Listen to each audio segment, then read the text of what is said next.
আজকে শুরুতেই আমাদের এখানে আছেন ডক্টর আলিফ। আমরা চলে যাব তার কাছে, এবং কয়েকদিন ধরে আপনাদের ইমেল পাচ্ছিলাম, আপনারা বলছিলেন ডক্টর আলিফের কথা। So Alif is here. আমরা একটা ঘটনা শুনবো। ঘটনাটা বেশ অবিশ্বাস্য রকমের, তাই না? জি রাসেল ভাই, একটু ডিফারেন্ট ঘটনা। আচ্ছা, কোথাকার জন্য ঘটনাটা? এটা ঘটনাটি ঘটে হচ্ছে রাসেল ভাই চিটাগং এ একটি জায়গা, আমি নামটা মেনশন করছি না। আচ্ছা, ওকে, আমরা চলে যাই ঘটনায়। জি, আসসালামু আলাইকুম লিসেনার্স, সবাইকে শুভেচ্ছা জানিয়ে আজকে অনেকদিন পরে আসলাম রাসেল, তাই না? হ্যাঁ। তো যে ঘটনাটি বলবো তার নাম তাহের মিয়া আর কি। আমি যার কাছ থেকে ঘটনাটি পাই, উনি নিজে মানে যিনি অ্যাকচুয়ালি প্রত্যক্ষ করেছেন ঘটনাটি, তিনিই শেয়ার করেছেন। তো উনি একটা জায়গায় চাকরি করতেন আর কি, ওনার গ্রামের বাড়ি বগুড়া, কিন্তু চাকরি করতেন চিটাগং এ। চাকরি বলতে কি একটি পুকুর পাহারা দিতেন আর কি। তো উনি যে পুকুরটিতে পাহারা দিতেন, ওখানে আরো অনেকগুলো পুকুর ছিল, কিন্তু সবচেয়ে বড় বড় মাছ ছিল রাসেল ভাই পুকুরে। তো মোস্ট অফ দ্য টাইম ওইটাই পাহারা দিত আর কি। তো উনি যে মালিকে কাজ করতেন তার ড্রাইভারের ভাই আর কি। তো তাকে বগুড়া থেকে নিয়ে আসে। তো নিয়ে আসার পরে আমি বলি রাসেল ভাই, যে পুকুরটিতে পাহারা দিতেন তিনি সবসময় মোস্ট অফ দ্য টাইম, সেটি প্রায় 4 বিঘা জায়গার উপরে, এবং পাড়গুলা খুব উঁচু উঁচু। ওই পাড়ের কারণে পাশের জায়গা, পাশের জমি টমি কিছুই দেখা যেত না। আচ্ছা, কেউ আসলে ওই উঁচু পাড় ধরেই উঠতে হতো আর কি। তো যেদিন ঘটনা, নর্মালি রাসেল ভাই আমি যেসব ঘটনা নিয়ে আসি এখানে মোস্ট অফ দ্য টাইম দেখা যায় হয় ঝড় বৃষ্টি হচ্ছে, এরকম ঘটনাই মোস্ট অফ দ্য টাইম পাই আর কি। তো ওনার এই ঘটনাটা একদম চাঁদ উঠেছে আকাশে, উনি একদম খুবই নর্মাল ডেতে, মানে উনি কখনো কল্পনা করতে পারেন না যে এরকম ডেতে ঘটনা এরকম কিছু ঘটতে পারে আর কি। তো নর্মাল ডে, নর্মাল ভাবে উনি নর্মালি উনি দিনে ঘুমাতেন আর রাতের বেলা ডিউটি দিতেন। তো ওই পুকুরের মাঝখানে একটি ছনের ঘর করা, যাতে সে চারিপাশটা এক্সপ্লোর করতে পারে। আচ্ছা, চারিপাশটা দেখতে পারে ভালো করে, এবং এটা একটা কানেক্টিং বাঁশের তৈরি একটা রাস্তা করা পাড়ের সাথে। তো উনি কি করলেন, ওই ছনের ঘরে গিয়ে বসে রাস্তাতে পান বানাচ্ছিলেন আর কি। তো পান বানানো অবস্থায় হঠাৎ করে রাত তখন ওই 10টা-11টা 1996 সাল রাসেল ভাই, অনেক রাত, 10টা-11টা। আচ্ছা। তো দেখা যায় যে পান বানানো অবস্থায় সে একজন লোক, পুরুষ মানুষ কাঁদছে, এত জোরে কাঁদছে যে সে একদম পরিষ্কার শুনতে পাচ্ছে। তো ওই ছনের ঘরটা কি আমরা জানি নৌকার মতো, কিন্তু পেছনে সামনে খোলা আর কি, খোলামেলা। সে কি করে মাথাটা পিছন দিক দিয়ে বের করে টর্চ মারে পুরো চারিপাশে দেখে, কিন্তু তার মধ্যে কেন কান্নার সাউন্ড পায়নি। তো মনে পাড়ের ওপারে কেউ হতে পারে, ওই জমির মধ্যে গিয়ে বসে কান্না করতে পারে বা কিছু একটা, কিন্তু ওই কান্নার সাউন্ডটা তাকে আবারও ডিস্ট্র্যাক্ট করে নিয়ে যায়। তো সে টর্চ মারে চারিপাশে, কিন্তু কাউকে কিছু দেখে নেই। সে আবার সেই পান বানানোর মধ্যে মনোযোগী হয়। কিছুক্ষণ পরে সে আনইনটেনশনালি উকি মারে, এবং উকি মেরে দেখে পাড়ের কোণার একজন লোক বসে আছেন। আচ্ছা, এবং চাঁদের আলোতে তিনি পরিষ্কার, চেহারাটা দেখা যাচ্ছে না কিন্তু উনি পরিষ্কার। তো তিনি ওই রাস্তা বেয়ে একদম পাড়ের কর্নারে যায়। পাড়ের কর্নারে যেতে গেলেও মিনিমাম 2 থেকে 2.5 মিনিট সময় লাগে, এত বড়। তো উনি যায়, এবং যাওয়ার পরে ওনাকে জিজ্ঞেস করে যে ভাই কি হয়েছে। মানে এত হুড়মুড় করে কাঁদতেছে যে জিজ্ঞেস না করেও পারা যাচ্ছে না। আর ওনার তো দায়িত্ব এখানে যদি কেউ আশেপাশের লোকজন আসে তাড়িয়ে দেওয়া বা জিজ্ঞেস করা, ওনার জানার দায়িত্ব আর কি, যেহেতু উনি গার্ডটা দিচ্ছেন ওখানে। তো ওই লোকটাকে জিজ্ঞেস করার পর লোকটা প্রায় 10 থেকে 12 মিনিট পর ওনাকে বলে, ভাই আমি পাশের গ্রামের একজন লোক, পাশের গ্রামে থাকি। তো কি হয়েছে, কাঁদতেছেন কেন? বলে ভাই আমি আজকে গত পরশুদিন সকালবেলা ঘুম থেকে উঠি। প্রিয় লিসেনার, শুধুমাত্র বাছাই করা ভয়ানক ঘটনা শুনতে ভিডিওটি না টেনে শেষ পর্যন্ত শুনতে থাকুন। প্রত্যেকটি ঘটনা শুনতে পারবেন সবথেকে বাছাইকৃত ভয়ানক ঘটনা। ভূতভেবের যত ভয়ানক ঘটনা আছে প্রত্যেকটি ঘটনা আমি নিজেই বাছাই করে প্রতিনিয়ত এই ইউটিউব চ্যানেলে রাত 10টা বাজে পাবলিশ করে থাকি। তাই বলবো, যারা এখনো এই চ্যানেলটি সাবস্ক্রাইব করেননি অবশ্যই চ্যানেলটি সাবস্ক্রাইব করে নেবেন। তাহলে চলুন এই ভিডিওর মধ্যে একটি লাইক দিয়ে আমরা প্রত্যেকটি ঘটনা শেষ পর্যন্ত শুনে আসি। ঘুম থেকে ওঠার পরে আমার ওয়াইফের সাথে ঝগড়াঝাটি হতে হয়। তো এক পর্যায়ে আমি মারা যাই। মানে লোকটা বলছেন? ওই লোকটা বলছে। আচ্ছা, মানে ও তো পুরো অবাক, এই পাগল কোথা থেকে আসলো, মানে মারা যায় মানে? জি ভাই আমি আত্মহত্যা করি। বলে যে আপনি কি পাগল নাকি, এই আপনি বাসায় যান। বলে যে আমি লোকটাকে হাত ধরে পাড়ের মধ্যে তুলে বাসায় পাঠাই দিই। উনি আবার রুমে চলে আসে, মানে রুমে বলে কি ওই ছনের ঘরে চলে আসে। এবং যিনি আমাকে মানে রাসেল ভাই আমাকে যে বলেছেন, সে বলে যে আমি ওনার হাতটা পর্যন্ত ফিল করতে পারি, মানে মানুষের মতো, কোনো ধরনের কোনো অস্বাভাবিকতা নাই, কোনো অস্বাভাবিক নেই। আমি আমার নিজের হাতে টাচ করে ওনাকে পাড়ে উঠিয়ে দিই একদম। তো কিছুক্ষণ পর আবারও সেই কান্নার সাউন্ড, উনি আবার ওনার কাছে গেলেন এবং ওনাকে তাড়িয়ে দিন। তো এরপরে আবারও কান্নার সাউন্ড আসছে, উনি বলে যে দূর কোন পাগল আসছে, কিন্তু যখনই তিনি রাসেল ভাই বললাম ইন্টেনশনালি যখনই আপনার এই টর্চ মারছে ওনাকে কাউকে পাচ্ছে না, কিন্তু যখন ও কি মারছে তখন এই লোকটাকে পাচ্ছে। কিন্তু এইটা কিন্তু ওনার মাথায় আসে না যে টর্চ মারলে ওই লোকটা চলে যাচ্ছে।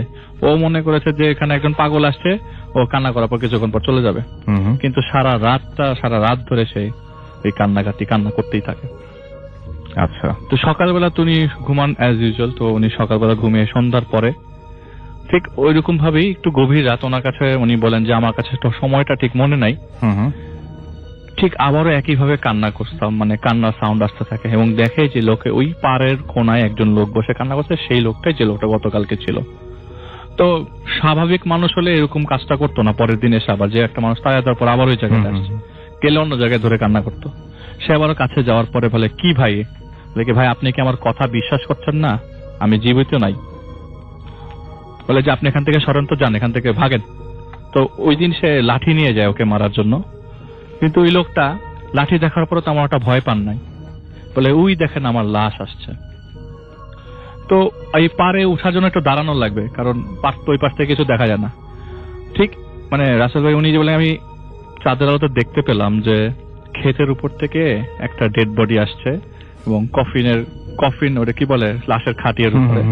কিন্তু ওই ডেড বডিটা ক্যারিয়ার নাই, অটোমেটিক আসছে, কোনো কেউ ধরে নিয়ে আসছে না, ওই পাড়ের দিকে আসছে। এইটা দেখার পর তো স্বাভাবিক মানুষের অবস্থা ঠিক থাকার কথা না। উনি ওখান থেকে দৌড়ে পালিয়ে যে তার মানে ছনের ঘর, মানে আরেকটা ঘর আছে থাকার জন্য, দিনের বেলা যে রুমে ঘুমায় সেই রুমে দরজা জানলে বন্ধ করে সে আল্লাহকে ডাকতে থাকে, আমি কি দেখলাম, এটা তো আমার দেখার কথা না। সে দরজাটা খুলে আবারও, যেহেতু তার তো ডিউটি রাসেল ভাই এটা পুকুরটাকে পাহারা দেওয়ার, সে আবারও মানে সাহস করে ওই ছনের ঘরের কাছে যায়। ওই মুহূর্তে কিছু দেখে না, হঠাৎ করে ফজরের আগে সে একটু উকি মারতে দেখে যে সেই যে লাশের খাটিয়াটা, লাশ সহ ওই লোকটাকে সে দেখতে পায় না, কিন্তু পুরা পার জুড়ে ওই লাশের খাটিটা ঘুরতে থাকে। আচ্ছা, এবং ভোর ফজরের আগ পর্যন্ত ঘুরতে থাকে। ফজরের নামাজের পরে মানে ওটাকে ঘুরছে কিনা যায় না, সে ওইটা দেখার পর তো রুমে যেয়ে চুপ করে বসে থাকে। সকাল হওয়া পর্যন্ত সে আর দরজা খোলে নেই। সকালের পর নর্মালি অ্যাজ ইউজুয়াল যেরকম আছে সেরকম সে ওই জিনিসটা কাউকে শেয়ার করতে পারে না। যে মালিককে শেয়ার করবে, মালিক তো বলবে যে তুমি কাজ ফাঁকি দিচ্ছ, মালিক কখনোই জিনিসটা বিশ্বাস করবে না। তো যেহেতু ভয় পেয়ে গেছে, তাহলে পাশের অন্য একজন পরিচিত লোক আছেন, তো ওই টঙের দোকানে সে চাটা বিক্রি করে, তো ওই লোকটা ওই টঙের দোকানে ঘুমায়। তো বলছে তুই আজকে টঙের দোকানে না ঘুমিয়ে আমার সাথে ঘুমা। সেই লোকটাকে নিয়ে এসে ছনের ঘরে সাহস করে ঘুমাতে গেছে, দেখে আজকে কি হয়। মানে অসম্ভব জিনিসটা হচ্ছে যে ওই দিনও একই জিনিস দেখায়, যে ওই লোকটা পারে বসে কান্না করতেছে, কিন্তু ওই দিন লোকটাও দেখতেছে এবং একটা ডেড বডি পার ধরে ঘুরতেছে। এইটা দেখার পরে দুইজন মিলেই ওই জায়গা থেকে পরে অনেক লোকজনকে ডাকা হয়েছে, বলছে যে না এটা কোনো ভয়ের কিছু না, এটা কিছু হবে না, তুমি এখানে থাকো, কোনো প্রবলেম না, এটা তোমার মনের ভুল। আমার মনের ভুল, কিন্তু ওরও তো মনের ভুল হতে পারে না। তো অ্যাভয়েড করার পর এক সপ্তাহ কোনো সমস্যা নাই। ঠিক এক সপ্তাহ পর ওই দিন ঘটনা থেকে এক সপ্তাহ পর সে ওই পুকুরে মাছ ধরে, মানে মালিক মাছ ধরে। তো মাছের সাইজ বড় হয়ে যাওয়ার কারণে রুই কাতলা গুলো উঠায় ফেলে। তো ওই পুকুরে আর তেমন একটা গার্ড দেওয়ার দরকার হয় না, পাশের পুকুরে গার্ড দিতে যায়। তো পাশের পুকুরে যখন গার্ড দিতে যায় তখন উনি দেখেন এরকম গভীর রাত, ওই রাতটা আমার জন্য মানে সবচেয়ে ভয়ঙ্কর রাত। যে আমি দেখলাম 4 জন লোক একটা লাশের খাটিয়ে নিয়ে আসতেছে ক্ষেতের উপর থেকে আমার পুকুরের পাড়ে উঠলো। সেই পাড়ে আমি ঘটনাটা ঘটছে, সেই পাড়ে উঠার পর থেকে সেই পাড়ের পানির উপর দিয়ে 4 জন লাশটা ধরে আমার সামনে দিয়ে নিয়ে চলে গেল। এবং যে লোকটা লাশ এতদিন ধরে কান্না করতেছিল সেও লাশটা ধরে আছে। আমি কি ডাক দিব? স্বাভাবিক মানুষ কখনো পানির উপর দিয়ে হেঁটে যেতে পারবে না। আমি কি দেখলাম, আমি এখানে আর কাজ করবো না। সে ওই জায়গার থেকে ভেগে গেলে, এরকম কাজ করার থেকে বাসায় বসে থাকা অনেক ভালো। এরকম জিনিসপত্র দেখলে আমার কাজ করার দরকার নেই। তো রাসেল ভাই, আমি আপনাকে যেটা বলি যে ওনার কাছ থেকে আমি আর কোনো কিছু জিজ্ঞেস করার সাহস পাইনি, কারণ উনি আর কিছু বলেন নাই আমাকে। তা আমার বাসার যে কারি সাহেব, উনি আমাকে কোরআন শরীফ পড়ান আর কি, কোরআন শরীফ শুদ্ধতার চেষ্টা চলছে আর কি বাসায়, মানে ক্লিনিকে। বাসায় পড়লে লজ্জা, কোরআন শরীফ এত বড় মানুষ কোরআন শরীফ পড়তে পারি না। তো ওনাকে আমি জিজ্ঞেস করলাম যে ভাই হুজুর, আপনি আমাকে এই জিনিসটা একটু এক্সপ্লেনেশন দিবেন। তো ওনাকে আমি বলবো না যে ওনার অনেক আধ্যাত্মিক পাওয়ার আছে, উনি বললেন যে ভাই আমি আপনাকে কালকে জানাবো। গতকালকে আমাকে রাসেল ভাই জানান বিষয়টা, যে আলিফ ভাই আপনি যেটা বলছেন সেটা সম্বন্ধে আপনাকে আমি কিছু বলবো না, তবে আমি একটা কথা বলি যে ঘটনাটা আপনি শুনছেন সেই ঘটনাটা আপনি চাইলে ভূতের সঙ্গে শেয়ার করতে পারেন। এটা একদম সত্য ঘটনা। আমি এটা নিয়ে আর আপনাকে কোনো ধরনের বিতর্কে যাব না। তবে আপনাকে একটা কথা বলি যে আল্লাহ তাআলা তো আমাদেরকে এবং জিনকে সৃষ্টি করেছেন। জিনদের আসরটা মোস্ট অফ দ্য টাইম পানির উপরে হয়। আচ্ছা, আসর মানে হচ্ছে জিনদের মিটিং সমুদ্রের উপরে হয়, পানির উপরে হয়। তো এইটা যদি কোনো কাজকর্ম কারো করা হয়ে থাকে তো জিনরাই করছে। তো এটা আপনি চাইলে শেয়ার করতে পারেন ভূতের সঙ্গে। যে তো আমি এটা ভাই জিজ্ঞেস করার জন্য আমি বলতে পারবো কিনা, তো হুজুর বলে যে আপনি যে বলেন এটা নিঃসন্দেহে বলেন। এটাই ছিল ঘটনা। Thank you so much. সেই ঘটনা আমরা শুনবো। আপনার ঘটনাটা কোথায় ঘটেছিল ভাইয়া? আমার গ্রামের বাড়িতে। গ্রামের বাড়িতে। আপনার নামটা শুনি। নাম বলতে পারবেন না, ওকে, কোনো সমস্যা নেই। আপনি গ্রামে যান না কত বছর হবে? 2 বছর। 2 বছর। কি হয়েছিল আপনার ঘটনা শুনি আমরা। আমি দীর্ঘদিন থেকে সকলকে ধন্যবাদ বিশেষ করে রাসেল ভাই। আমি 2009 সাল থেকেই ঢাকায় থাকি। তো 9, 10, 11 সাল পর্যন্ত একটানা ছিলাম। তারপর মাঝে মাঝে গেছি। 11 পরে বাড়ি চলে যাই। মানে আমার একটা অভ্যাস ছিল যে আমি মানে আত্মনির্ভরশীল একটু হতে ভালোবাসি। আর আমার এলাকায় ব্যবসা ছিল। ব্যবসা বলতে আমি ডিজাইনার। তো নিজে কিছু করতে চেয়েছিলাম, সেই জন্য আমি ফিরে যাই। ফিরে যাওয়ার পরে 2012 সাল পর্যন্ত আমি আমার কাজ চালিয়ে যাই খুব সুন্দরভাবে। তো এলাকায় থাকার সুবাদে স্থানীয় একটা মেয়ের সঙ্গে আমার রিলেশন হয়ে যায়। রিলেশন হওয়ার পর দীর্ঘদিন চলতে থাকে, মোটামুটি 7-8 মাস কোনো সমস্যা হয়নি। তারপর শুরু হতে থাকে সমস্যা, পারিবারিক সমস্যা, যেটা সাধারণত গ্রামের রিলেশনগুলোর ক্ষেত্রে হয়।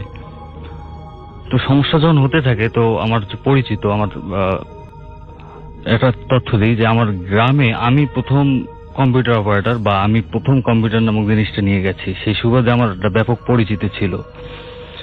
তো পরিচিতি থাকার ফলে অনেকেই বলতেছিল যে যে মেয়েটার সঙ্গে তোমার রিলেশন, সেটা নিয়ে তো সমস্যা হচ্ছে। ওর চাচা তো জানো খুব খারাপ, ওর চাচা আপনার খারাপ কবিরাজ বা এই জাতীয় খুব একটা ছিল, বদনাম ছিল এলাকায়। আর আরেকটা হচ্ছে আমার ব্যক্তিগত অভিজ্ঞতা থেকেই বলি, যখন আমরা ক্লাস 6-7 পড়ি, 6 কি 7, তো আমাদের এলাকায় আসতো আপনার একটা ম্যাজিক শো আসছিল। ম্যাজিক শো লাইভ আমরা দেখছিলাম। তো হঠাৎ করে ম্যাজিশিয়ান অজ্ঞান হয়ে যায় স্টেজে অজ্ঞান হওয়ার পরে উনি সুস্থ হয়। মানে তখনই সুস্থ হওয়ার পরে উনি জানি কি করে, ওই স্টেজের মানে দর্শকের সারি থেকে ওই যে ওদের চাচা, উনি কিন্তু তখন চিৎকার করে ওঠে। তখন মানে ওখানেই বলে যে আমাকে বান মেনেছিল এবং ওই ম্যাজিশিয়ানও কিছু একটা করেছে। তো তখন থেকে ওনার পরিচিতিটা আরো বেশি কিন্তু হয়, যে উনি আসলে একটা খারাপ কিছু জানে বা করে। আর দেখতেও একটা ভয়ঙ্কর টাইপের চেহারা, দেখ সেটা কথা নয়। তো অনেকেই বলে। তো আমি তখন এগুলো আমি কখনোই বিশ্বাস করতাম না। আমি কিন্তু দুর্দান্ত সাহসী ছিলাম।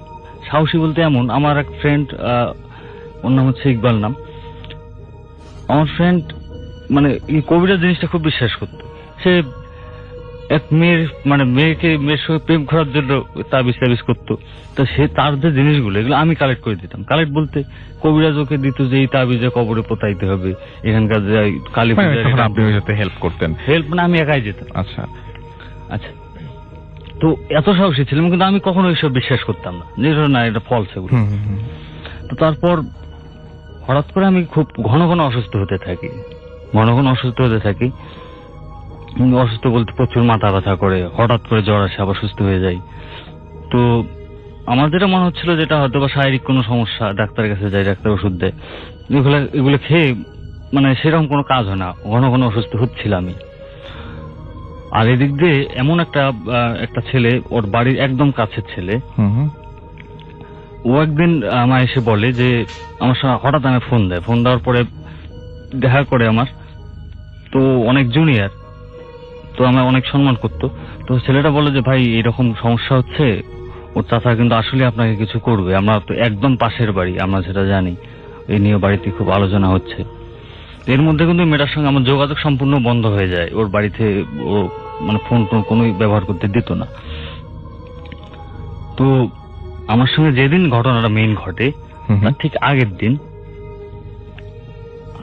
আমি একটু বেশি অসুস্থ হই, মানে বিশেষ করে খুব মাথা ব্যথা। তো আমার বাড়ির পাশেই একটা লিচু বাগান ছিল, এখনো আছে। তো লিচু বাগানের পাশে হচ্ছে খেলার মাঠ, তার পাশে হচ্ছে নদীটা হচ্ছে শ্মশানঘাট। তো শ্মশানঘাটটা ছিল আমার ঘোরার বা সময় কাটানোর অন্যতম একটা প্রিয় জায়গা। আপনি মাঝে মাঝে যেতেন হ্যাঁ, সেখানে? মাঝে মাঝে যেতাম এবং রাতেও যেতাম, অনেক গভীর রাত পর্যন্ত আমি সেখানে থাকতাম। আর থাকার অনেকগুলো কারণ হচ্ছে যে মানে জায়গাটা খুব সুন্দর এবং কোনো ইয়ে নেই, নিরিবিলি একদম, খুব ভালো, সেজন্য আমি যেতাম। তো সেদিন আমি বাড়ি থেকে সন্ধ্যার পরে বের হলাম, সন্ধ্যার পর তার আগে একটা ঘটনা। সেদিন বিকেলে আমি আমার বাজারে চা খাচ্ছিলাম, ফুটপাতের দোকানগুলোতে, গ্রামের বাজার। তো ওই দোকানে বসে চা খাচ্ছিলাম। তো ও চাচা মানে ঠিক আমার পাশে, মানে সামনের চেয়ারটায় বসে এসে চা খায়। তো বিষয়টা আমার কাছে তেমন কিছু মনে হয়নি। তো সন্ধ্যার পরে আমি বাড়ি থেকে লিচু বাগান যাচ্ছিলাম, লিচু বাগান দিয়ে ওই শ্মশান ঘাটে যাবো টার্গেট। তো যাচ্ছিলাম, তো লিচু বাগান পার হলাম, লিচু বাগান পার হয়ে মাঠ যাচ্ছি। তো লিচু বাগান থেকে মাঠের দূরত্বটা বলা যায় সর্বোচ্চ 30 সেকেন্ড রাস্তা, এবং রাস্তাটা অনেক প্রশস্ত, কোনো ঘাস নেই, একদম মানে ফ্রেশ রাস্তা। ওই তো যাচ্ছিলাম, তো হঠাৎ করে আমি থামার পরে মানে সিগারেট জ্বালাম হঠাৎ করে, মানে এইরকম একটা খেয়াল হলো যে সিগারেটটা জ্বালাই, মানে ম্যাচ দিয়াশালাই জ্বালানোর সঙ্গে সঙ্গে দেখি সামনে একটা সাপ, এবং সাপটা আমার মানে আমি বাস্তবে এত বড় সাপ কখনোই দেখিনি। তো আমার হাতে মোবাইল ছিল, মোবাইলে টর্চ জ্বালাইলাম, 2-3 সেকেন্ড সময় লেগেছে, সাপটা উধাও। কিন্তু আশেপাশে যাওয়ার কোনো জায়গা নেই, এত তাড়াতাড়ি আর এই সাপ কোথাও যেতে পারবে না। তো জিনিসটা একটু অন্যরকম লাগলো। তো যাক, মাঠ চলে গেলাম, মাঠে 10-15 মিনিট ছিলাম, তারপর চলে গেলাম নদীর পাড়ে শ্মশান ঘাটে গেলাম। তো সেদিন অন্ধকার ছিল মোটামুটি। তো শ্মশান ঘাটে আমি জীবনে অসংখ্যবার গেছি, কখনো ভয় পাইনি। তো সেদিন মানে অনেক দূর থেকে একটা জিনিস আমার চোখে আসতেছিল, যে কিছু একটা সামনে বসে আছে। তো প্রথমে ভাবলাম হয়তো বা কেউ এসে বসে আছে। আর আরেকটা বিষয় হচ্ছে যে বিকেলে করে প্রায় নদীর শ্মশান ঘাটে একটা লোকের দেখা হতো আমার, উনি হিন্দু মানুষ। তাই আমি প্রথমে ভাবছি যে উনি হয়তো বা বসে আছে, উনি তো আসে শ্মশানে। তো ওনার নাম ধরে ডাকছি, তো সাড়া দেয়নি। তারপর আমি আরো একটা আগাই যে দেখি বিষয়টা কি। যাওয়ার পরে ভয়ও লাগছিল হঠাৎ করে। তো আমি যখন ওই ছায়ামূর্তিটা বলি, মানে মানুষ বসে থাকলে যতটুকু দেখা যায়, তো ওটার একদম সামনে দাঁড়িয়ে দেখি কিছুই নেই। বাট তার কয়েক সেকেন্ড আগেও আমার মনে হচ্ছিল কিছু একটা দেখছি, আমি সামনে কিছু একটা বসে আছে। তো প্রচুর ভয় লাগে আমার, প্রচুর। তো আমি সেখানে আর কোনো দেরি করিনি, চলে আসছি। চলে আসার পরে বাড়িতে আমার প্রচুর মাথা ব্যথা করতেছিল, মানে আরো মানে অনেক গুণ বেড়ে গেল মাথা ব্যথা। তো আমার একটা অভ্যাস ছিল যে আমি প্রতিদিন ডায়েরি লিখতাম, প্রতিদিন। তো আমি লাস্ট সেদিন লিখছি যে আমার 2টা লাইনে লিখছি যে আমার প্রচন্ড মাথা ব্যথা করছে, একটু ঘুম প্রয়োজন। আমি জাস্ট এইটা লিখছি। লেখার পর সেদিন আমি ঘুমিয়ে যাই। ঘুমিয়ে যাওয়ার পরের দিন সকালে উঠে ওই লিচু বাগান গেলাম নাস্তা করার পরে। তো লিচু বাগান যে বসে পড়ছি, তার কিছুক্ষণ পর 10-15 মিনিট পরে, হয়তো বা 10-15 মিনিট বেশি হতে পারে, আমার বড় বোন আসছে। বড় বোন এসে আমার হাত ধরে নিয়ে যাচ্ছে। আর আমি ভাবতেছি যে ব্যাপারটা কি, বড় বোন আমাকে টেনে নিয়ে যাচ্ছে কেন। তো কিছু বললাম না। আপনি আর আপনার মধ্যে নাই আসলে। তো আমি আমার বাড়ি নিয়ে গেল, বাড়ি নিয়ে যে আমার বিছানায় খাটাই বসাইলো। বসানোর পরে মা আমার জড়াই ধরে কাঁদতেছে। আপনি কিছু বুঝতে পারছেন না? আমি কিছু বুঝতে পারতেছি না। আমার ভাগ্নি আমার খুব ভালোবাসে। তো সে আমার জড়াই ধরতেছে, আমি বুঝতেছি না যে কি হচ্ছে। আমি তো মানে আমি মনে করতেছি আমি তো কিছুই করতেছি না, আমি কোনো অ্যাবনর্মাল আচরণ করছি না, এরা এমন করতেছে কেন। তো আস্তে আস্তে কয়েক মিনিটের মধ্যে মানে আমার পাড়া প্রতিবেশী সবাই এসে হাজির হয়ে গেল। ঠিক আছে, সবাই আমার দেখতেছে, আমিও খাটে চুপচাপ বসে আছি। আমি ওদের জিজ্ঞেস করবো যে কি হচ্ছে। এই এক কথা হচ্ছে, এই কিছুদিন আগে একটা শর্ট ফিল্ম বেরিয়েছে অহল্যা নাকি নাম, অহল্যাদের যে সর্বশেষ সিনটা, যে পুতুলের মধ্যে আটকে আছে, চিৎকার করতেছে কিন্তু কেউ শুনতেছে না। আমার পরিস্থিতিটা হচ্ছে এরকম। আমি বলতে যাচ্ছি যে কি হয়েছে, হঠাৎ আমায় এমন করতেছে কেন। আপনার সামনে সবাই অস্বাভাবিক আচরণ করছে, আপনি বুঝতেই পারছেন না যে আপনি তো অস্বাভাবিক কিছু করছেন না, তাহলে সবাই এরকম করছে কেন? হ্যাঁ। তো দুপুর হয়ে গেল, মানে আমি দুপুর যখন হয়ে গেল আমি বসে আছি, আমি বসাই রাখছে খাটে, আমি বসেই আছি। ভাত আনলো, ভাত খাওয়াই দিচ্ছে, হা করতেছে, আমি হা করতেছি। ভাত খাওয়ানোর পর ছোট ভাই এসে এটা সেটা করতেছে, আমার 1-1.5 ঘন্টা পর পর ওয়াশরুমে নিয়ে যাচ্ছে, আমি ওয়াশরুমে যাচ্ছি। আমি বুঝতেছি যে আমি মানে তখন আমি বুঝে গেছি যে আমি হয়তো বা আমি যে কিছু করতে পারছি না নিজ থেকে, এটা সবাই বুঝতে পারছে। হ্যাঁ, এবং আমার নিজেও বুঝে গেছি যে আমার কোনো ক্ষমতা নেই, বুঝছি আমি যে আমি কিছু আমি তার মানে আপনার অন্য সবাই যে যেটা করছে, আপনাকে যে করাচ্ছে, আপনি সেটাই করছেন। সেটাই করছি। আপনাকে যদি কেউ বলে যে আসো, আপনি আপনার ওই কন্ট্রোল নাই, যেতে ইচ্ছা করুক আর না করুক আপনি সেখানে চলে যাচ্ছেন। যদি কেউ বলে যে ওখানে যে বসো, তাহলে বসে হ্যাঁ, পড়ছেন, এরকম। হ্যাঁ, এরকম। মানে অন্যের ইচ্ছায় চলছেন চলছে। আপনি। অদ্ভুত ব্যাপার। তো বিকেল দিকে এক হাফেজ আসে, ওনার সঙ্গে আমার ব্যক্তিগত খুব ভালো সম্পর্ক। তো হাফেজ সাহেব আসার পরে উনি আমার মাথায় অনেক দোয়া সুরা পড়ে ফুটু দেয়। তো দেওয়ার পরে উনি ওনার সঙ্গে করে মসজিদে নিয়ে যায়, আসর নামাজ ওনারা পড়ে। আমায় মানে উনি হয়তো ব্যাপারটা বুঝতে পারছে, উনি আমায় বসাই রাখে এক জায়গায় মসজিদের ভিতরে। সবাই নামাজ পড়তেছে, আমি দেখতেছি। তো আমারও ইচ্ছা করতেছিল যে নামাজটা পড়ে, সবাই পড়তেছে, আমি কেন এটা অস্বাভাবিক করতেছি। তা আমার পড়তে ইচ্ছে করতেছিল না, আমার কোনো উপায় ছিল না। আমি বসে আছি, ওনার নামাজ শেষ করলো, নামাজ শেষ করে আমায় চা খাওয়াইলো, চাটা খাওয়াই নিয়ে আসলো বাড়িতে। নিয়ে আসার পথে আমার নিজের ছোট বোন নাই, আমার এলাকায় এক ছোট বোন আছে, ও আমার জড়াই ধরে কানলো রাস্তায়। আমি সব দেখতে পাচ্ছি। মানে তারপরে আমি ফিরে আসলাম বাড়িতে। তারপরের দিন সকালে আমার বড় বোন আমায় গ্রামের এক মহিলার কাছে, উনি কবিরাজ, ওনার কাছে নিয়ে গেছে। তো ভ্যানে করে নিয়ে যাচ্ছিল, রাস্তায় আমার নাস্তা খাওয়াইছে। তো ভ্যানে করে নিয়ে যাওয়ার পরে ওই গ্রাম্য মহিলা, তো বাড়িতে যেয়ে দেখি যে ওনার বাড়িতে অনেক ভিড়। তো বুঝলাম যে হয়তো এরাও কোনো না কোনো একটা সমস্যা নিয়ে আসছে হয়তো। তো আমার বড় বোন ওনাকে সমস্যা মানে কি কি বললো আমি ঠিক জানি না, কি কি বলছে। তো মহিলা পরের দিন আসতে বলছে। তো আমার নিয়ে আসলো আবার বাড়িতে আমার। তো প্রচুর লোক, মানে শত শত লোক এসে আমায় দেখতেছিল। আমি সবার দিকে তাকিয়েছিলাম, সবাই আমাকে কথা জিজ্ঞেস করছে যে কি হয়েছে তোর, কি হয়েছে। আমি কিছুই বলতে পারছিলাম, কিন্তু আমার ভিতরটা বলতেছিল না কিছু হয়নি, আমি ঠিক আছি। তো পরের দিন আবার আমায় যখন নিয়ে গেল, নিয়ে যাওয়ার পরে এর মধ্যে আরো বেশ কিছু জিনিস কালেক্ট করছে। সেটা হচ্ছে যে বড়শি, তারপরে আপনার হচ্ছে সরিষা, তারপরে হচ্ছে ওই যে দিয়া, এরকম বেশ কিছু জিনিস। তারপর কচু, যে আমাদের স্থানীয়টাকে বলে মানা কচু, ওটা শুদ্ধ নাম জানি না আমি। তো এগুলো কালেক্ট করে নিয়ে যায়।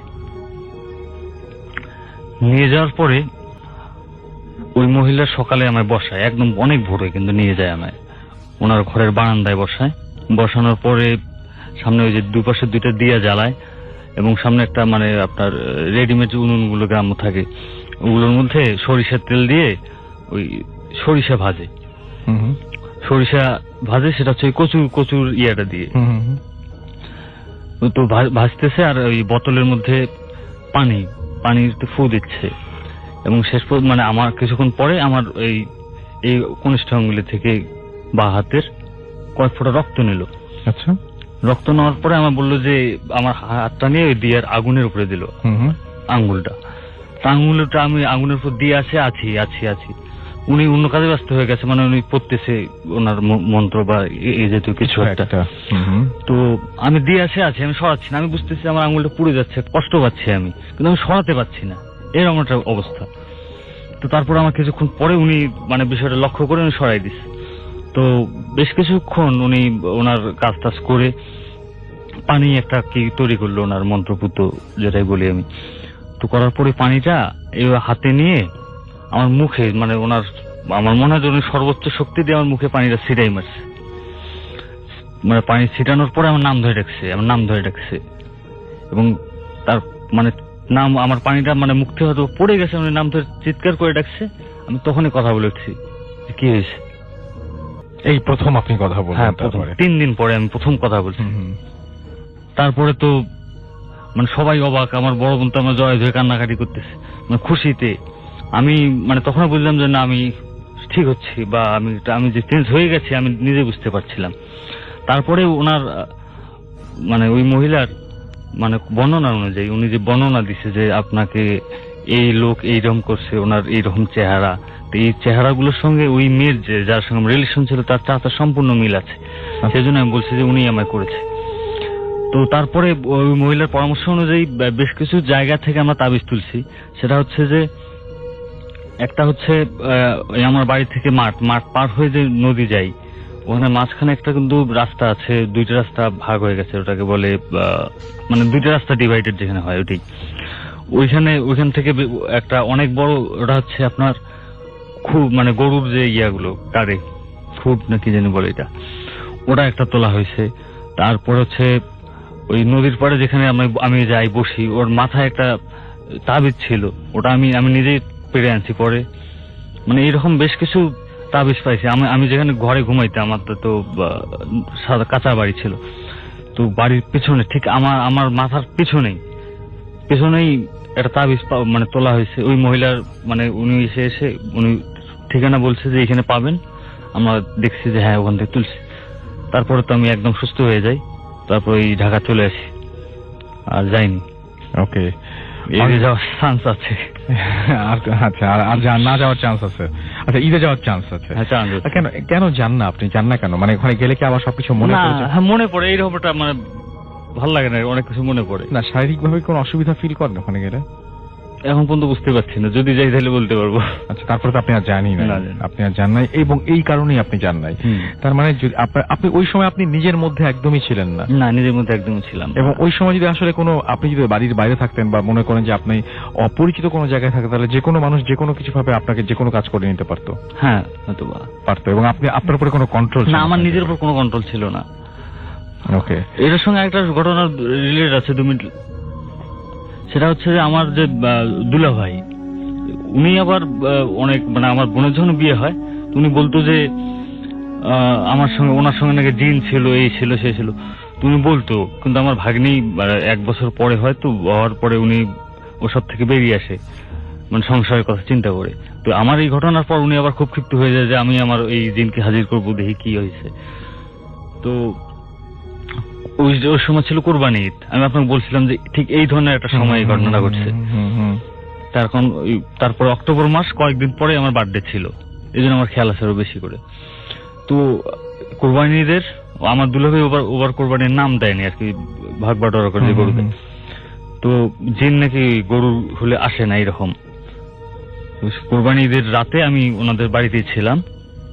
তো তারপরের দিন সম্ভবত মঙ্গলবার কি শনিবার, এরকম দুটো একটা হবে। তো ঘর একদম মুছে আগরবাতি জ্বালে দুলাভাই সন্ধ্যা থেকে রাখানোর পরে মানে অনেক রাত্রে আমার বলে যে আজকে কিন্তু মানে আমি কিন্তু তাকে স্মরণ করছি, উনি তো অনেকদিন আগে চলে গেছে বিদায় নিয়ে, স্মরণ করছি হয়তো বা আসবে, ঠিক আছে, তো ভয় পাবি না আর উপরে তাকাবি না, ঠিক আছে? আমি বলি ঠিক আছে, আমি ভয় পাবো না, ভয় পাওয়ার কোনো প্রশ্নই আসে না, উপরে তাকাবো না। তো উত্তেজনা আমার ঘুম আসতেছিল না, আমি চুপচাপ শুয়েছিলাম। মানে হয় না অনেক রাতে, আনুমানিক 3টা 3:30 তো হবেই। হঠাৎ করে আমি ঘোড়ার শব্দ শুনতেছি, মানে ঘোড়ার যে শব্দ একটা আছে সেই রকম শুনতে মানে হঠাৎ ঘরের চালে একটা শব্দ হলো। শব্দ হওয়ার পরে ঘরটা কিছুক্ষণের জন্য মানে কিছুটা হলো আলোকিত হয়েছিল। হওয়ার পরে আমার মানে দুলাভাই কিন্তু পড়াশোনা খুব একটা, এবং গ্রামের অতি সাধারণ মানুষ, মানে হালকিসি ছাড়া যে অন্য কিছু বোঝে না এরকম। সে মানে অটোমেটিক সে উর্দুতে কথা বলতেছে, উর্দু মানে অন্য একটা ভাষা, ঠিক আছে? আমি তো অবাক, এটা কি? এবং আরেকটা অন্য একটা ভয়েস আমি শুনতেছি, কিন্তু সেই ভয়েসটা আমি স্পষ্ট শুনতে পাচ্ছি না, কিন্তু কিছু একটা গুনগুন শব্দ আমি শুনতে পাচ্ছি, ঠিক আছে?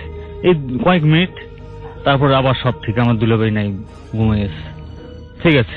আমার বোনও টের পাইছে, টের পাওয়ার পরে আমার বোন ওনাকে ডাকার পরে উনি বলে যে না, উনি আর আসবে না, উনি ওনার শিষ্যকে ছোটকে পাঠাইছে যে উনি যে ওনাকে স্মরণ করতে আর বাধা করছে, উনি আর আসবে না। এই ওকে, অনেক ধন্যবাদ আপনাকে। আমি চলে যাচ্ছি আমাদের নেক্সট অতিথির কাছে। আপনার নামটা প্লিজ একটু বলবেন। হ্যালো লিসেনার্স, আমি ইরাজ, এসেছি শ্যামলী থেকে।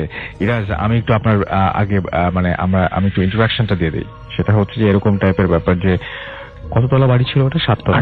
8তলা বাড়ি ছিল ইরাজদের। এটা তো শ্যামলীতেই? জি, শ্যামলীতে 8তলা বাড়ি ছিল ইরাজদের, নিজেদের বাড়ি।